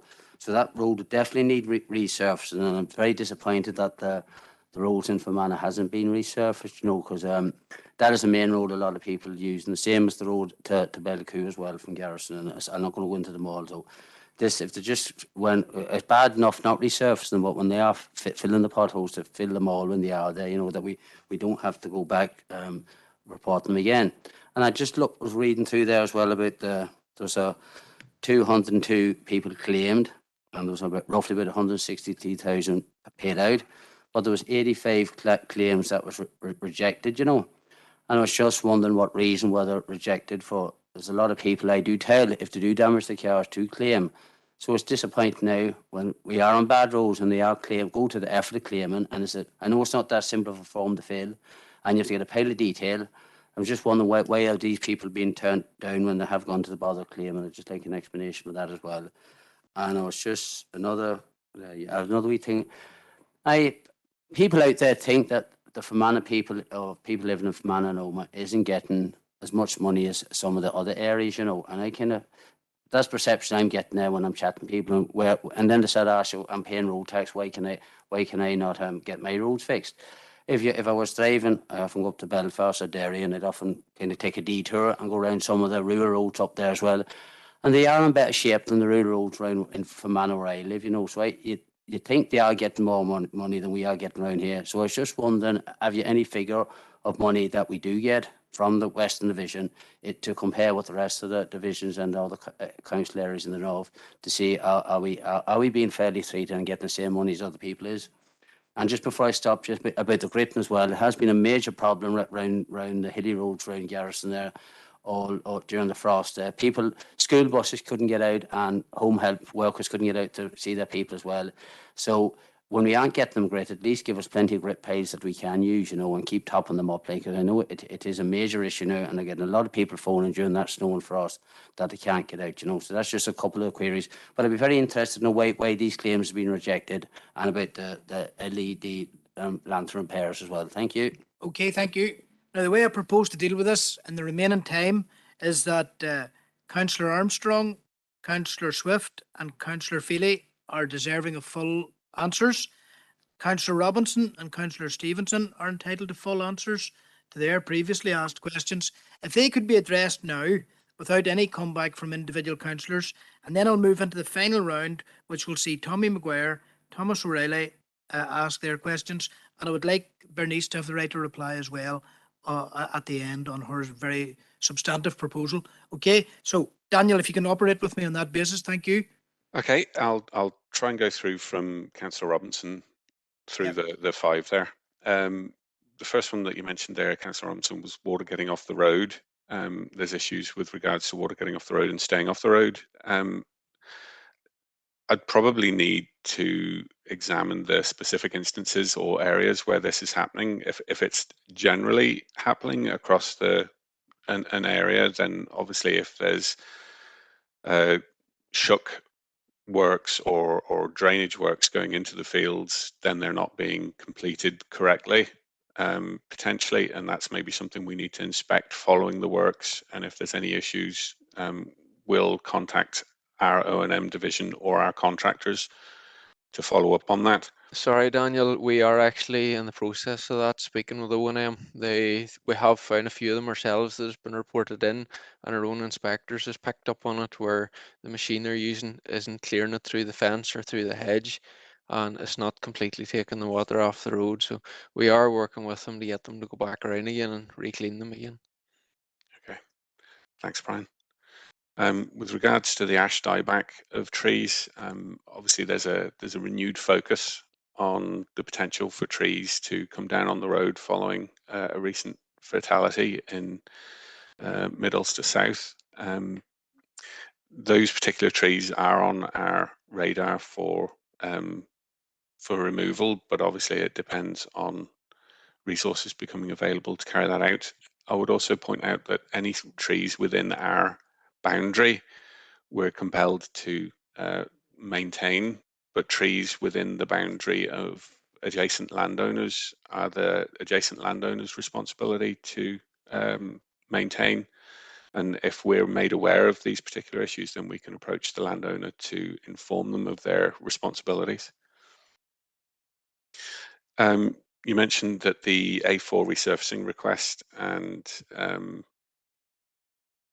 not familiar with the specific areas that you mentioned, but all roads are looked at with the same view of identifying those roads which are the highest priority and addressing those roads first. Certainly the A4, I can ask my inspectors to pay particular attention to it, but obviously it needs to compete with all adjacent and surrounding roads for resurfacing funding. Sorry as well, Daniel, that is one of the roads we're looking at. When we say it's rough, there's no defects on it. It's just a rough road surface where it has been wore down, and it is on a list of priorities that we're going to look at doing some resurfacing on, but there is no actual defects as such on it. It's just a rough surface. Thanks again, Brian, keeping me right. I can ask my structures section to look at the bridge between on the Derry Lynn Road there with regards to widening. It was on the Lisnabera Road, I believe. I can ask my structures section to have a look at that with regards to the widths, or my network development guys to have a look at it with regards to road movements and vehicle capacity there, and get back to you on that one. And with regards to traffic calming cameras, I believe it's the police partnership who provide speed cameras. I'd need to get the specific. If you title. send through the details, our traffic section liaise with the police and they can look into getting that through. If you even want to send it through here to the section office, we can pass it on to Andrew Knox and he'll speak to our traffic liaison officer. Yeah, because it's not ourselves that put those up. Councillor Stevenson, Gilgortner League, the progress and timescale for that. There's obviously a process that we need to go through to complete the design, and generally for a road of that length and that type, the design process and the statutory processes we need to go through to obtain the land elongate what you would normally consider as reasonable. At this stage, I can't give a timescale for with regards to in the perfect circumstances, if we had funding, where it would take us to before construction could commence on that part of the road. But you're easily looking at a couple of years by the time vesting or land negotiations are completed, along with the detailed design of the carriageway. Kesh Footbridge. Kesh Footbridge is scheduled to programmed to restart in April. So we're planning on getting back on site in April when water levels during the winter are starting to become more manageable. One of the issues that took us off site originally was how quickly the river rises and falls there. And unfortunately, we lost the subcontractor who was due to carry out the works. So that delayed things a little there, but I think it was mainly down to the fact that the weather conditions weren't conducive for us working in an area there that the river moves up and down very quickly. So hopefully that'll progress from April and be finished hopefully by the summer. We're moving into Councillor Armstrong territory now. We are. Councillor Swift and Councillor Feely. Okay. Yeah, no, I take your point with regards to the works that NIE were carrying out and blocking the bin lorries getting through to residents. Certainly we can make our traffic sections aware when traffic permits are applied for that due cognizance is taken to the bin lorry delivery days. Daniel, sorry, that's actually me approved them permits, and it's on the permit that bin lorries in the lake are allowed through. There isn't an issue, and this has been raised before. Anybody that needs down that road, unless there's an excavation, can, and we do program it around so many different things, but there's notification as well sent out to the council above other people of which roads are in the area are going to be closed. So if a bin lorry comes to the road, they will get down it unless there's a hole in it. There may be a communications exercise there between ourselves and council to inform the bin lorry drivers that they do still have access despite perhaps a road closed sign being there. Access is maintained for bin lorries, emergency services and residents. Is our Director for Environment in place, John News, wishes to come in on this now. Thanks, John. Over to you. Thank you, Chair. Daniel, I think that the issue with the road closure notifications has more to do with the timing of the receipt of some of them. I think in some instances, now I can't speak specifically about Crahan Road, but I think in some instances that we have been receiving the notification on the day that the closure is being affected. So our lorries end haven't had a chance to get a briefing and to get that agreement with the contractor. So as a result, the drivers end up having to make I suppose, a dynamic risk assessment, and certainly from an insurance point of view, unless we have had that previous engagement with the contractor that the road will be passable, it's not it's not feasible for them to go so far down a road and try and do a 3-point turn the same way as a car might or a smaller van might. So I think it's more to do with just the timing, and I know certainly our staff and Waste happy to continue engaging with yourselves, but it's something that we're happy to can pick up. Okay, thank you. Thank you. The written response to DEA points raised at the DEA, generally, as far as I understand it, a pro forma is filled out following the DEA by our section engineers and sent out to the DEA members with responses to each of the points that were recorded. I believe that's still the case, Connor and Brian. Yeah, that's the case, yeah. So But again, we want a commitment, because councillors present are saying they haven't received that response, and they look forward, to that response as soon as possible. It may take a short while to gather up the information required to complete all the responses, and I would suggest that that might be the reason why they haven't received one since the previous the recent DEAs. But certainly, if there's any issues there, then I know the Erin North people are anxious about a response. Isn't that correct, Erin North? Okay. Yeah, we only received them too just before the meeting actually took place. So we have a wee bit of research to do to get accurate answers rather than just sending out an answer for the sake of an answer. Right. So we'll look forward to hearing from you very, very soon. Thank you for that. Okay. The private streets enforcement. This is a well recognised, and certainly since I've moved into my current post, it's become a very significant, well recognised issue that we have, not just in Western Division, but across all divisions. And the department are taking steps to address this from a resource point of view to tackle the backlog of sites which remain unadopted and those sites that require an enforcement. And we're looking at a number of different ways of addressing those issues. You're quite right to make the point that some of the historical sites, the value of the bond fails to meet the value of the work required to bring those up to standard. And I think a decision needs to be made for the public benefit at some point for DFI roads. If the funding isn't met by the bond, then a decision will have to be made whether DFI roads funds that. And at this stage, I don't have an answer with regards to whether we have the possibility of doing that. But it's certainly something that we're aware of, and if there is any movement on it, I'm more than happy to update you. We'll move on to Councillor Swift's point. Okay, yeah. Needed to vote 5 minutes to this because I want to give Tommy and Thomas the last 5 minutes, but we need to address this issue and conclude this issue in 5 minutes, please. Okay. No. The Pothole Pro, as Councillor Swift has mentioned, we're meeting later this week to engage with herself, the council, and the manufacturer with regards to the Pothole Pro.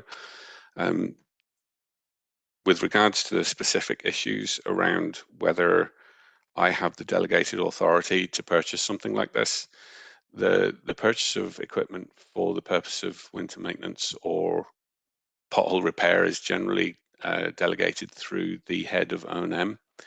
That's Damien McQuillan. However, for a specific piece of specialist equipment like this, which is a little out of the norm, I would say that board approval would be required before any purchase could be carried out. So that's basically where it sits with regards to the purchase of the Pothole Pro. Okay, and Councillor Feely's points will come back to Councillor Swift. Councillor Feely's points. Yeah, the lantern replacements in Garrison, if there are any issues with regards to the maintenance aspect, i.e. they're going on and off, then I would urge any residents or councillors to contact ourselves to rectify them. With regards to the light quality, any new schemes or any replacement bulbs are specifically have to meet minimum requirements with regards to lighting, and all these new LEDs meet those minimum requirements. I'd be very surprised if the quality of lighting has reduced due to the installation of the LEDs. And I have to say myself, speaking for myself, the white light is very different from the old sodium yellow lights, and that may be influencing some of the perception with regards to the quality of light. I take the point with regards to claims. Obviously, I'm not aware of the specific reasons why 202 of those claims were rejected, but I can certainly contact our claims unit and look for the justification for claims being rejected. I would suggest that a number of them aren't specifically related to hitting a pothole or damage of that nature, and that may be where some of them are coming from, because it covers quite a wide range. So I'll have to get back to you on that one. The perception that Fermanagh and Omagh and possibly places in the West are not receiving a similar volume of funding as other areas. I did look into this before Christmas myself, because I was curious. And with regards to the length of carriageway that we look after in Western Division, we do receive roughly proportionate amounts of funding as the other divisions. So I would maybe not dispute, but from recent history, certainly the amount of funding is comparable to the area of each of the divisions, or the kilometres of roadway that we look after. It may not have been the case in the more distant past, beyond the scope of what I looked at, but certainly in the last couple of years, it's been comparable. Well, we'll probe that further for detail, you know. Yeah, of course. Daniel, I need to now come to a conclusion. Bernice, if you can be quick, because I want to give Thomas and Tommy their chance. Bernice, be very quick, please, in response. I'll be swift. So the operation and business unit needs to respond to us, Mr. McQuillan. He's included in the meeting this Thursday, but I'm proposing here tonight that we are asking him to invest in the HydroDig Pothole Pro along with the board. And I want to give my thanks as well to John Hughes, our official, who's been working heavily and succinctly with me on this issue also. It really does beg the question, where has the discussion been and where are the questions? It's not the lowly councillor that should be creating the response to the pothole problem. Right. It's the civil servants, and I'm very unimpressed at this point tonight. Okay. But Daniel, thanks. who's the chair of the board? Do you know? Daniel? Sorry? Who would be the chair of the board that you refer to? It would be the DFI Roads Board. The Director of Engineering would be Porter, David Porter. Okay.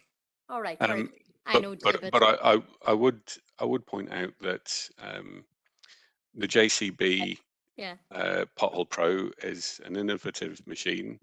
However, it only carries out a small number of the operations required to carry out pothole repairs. No.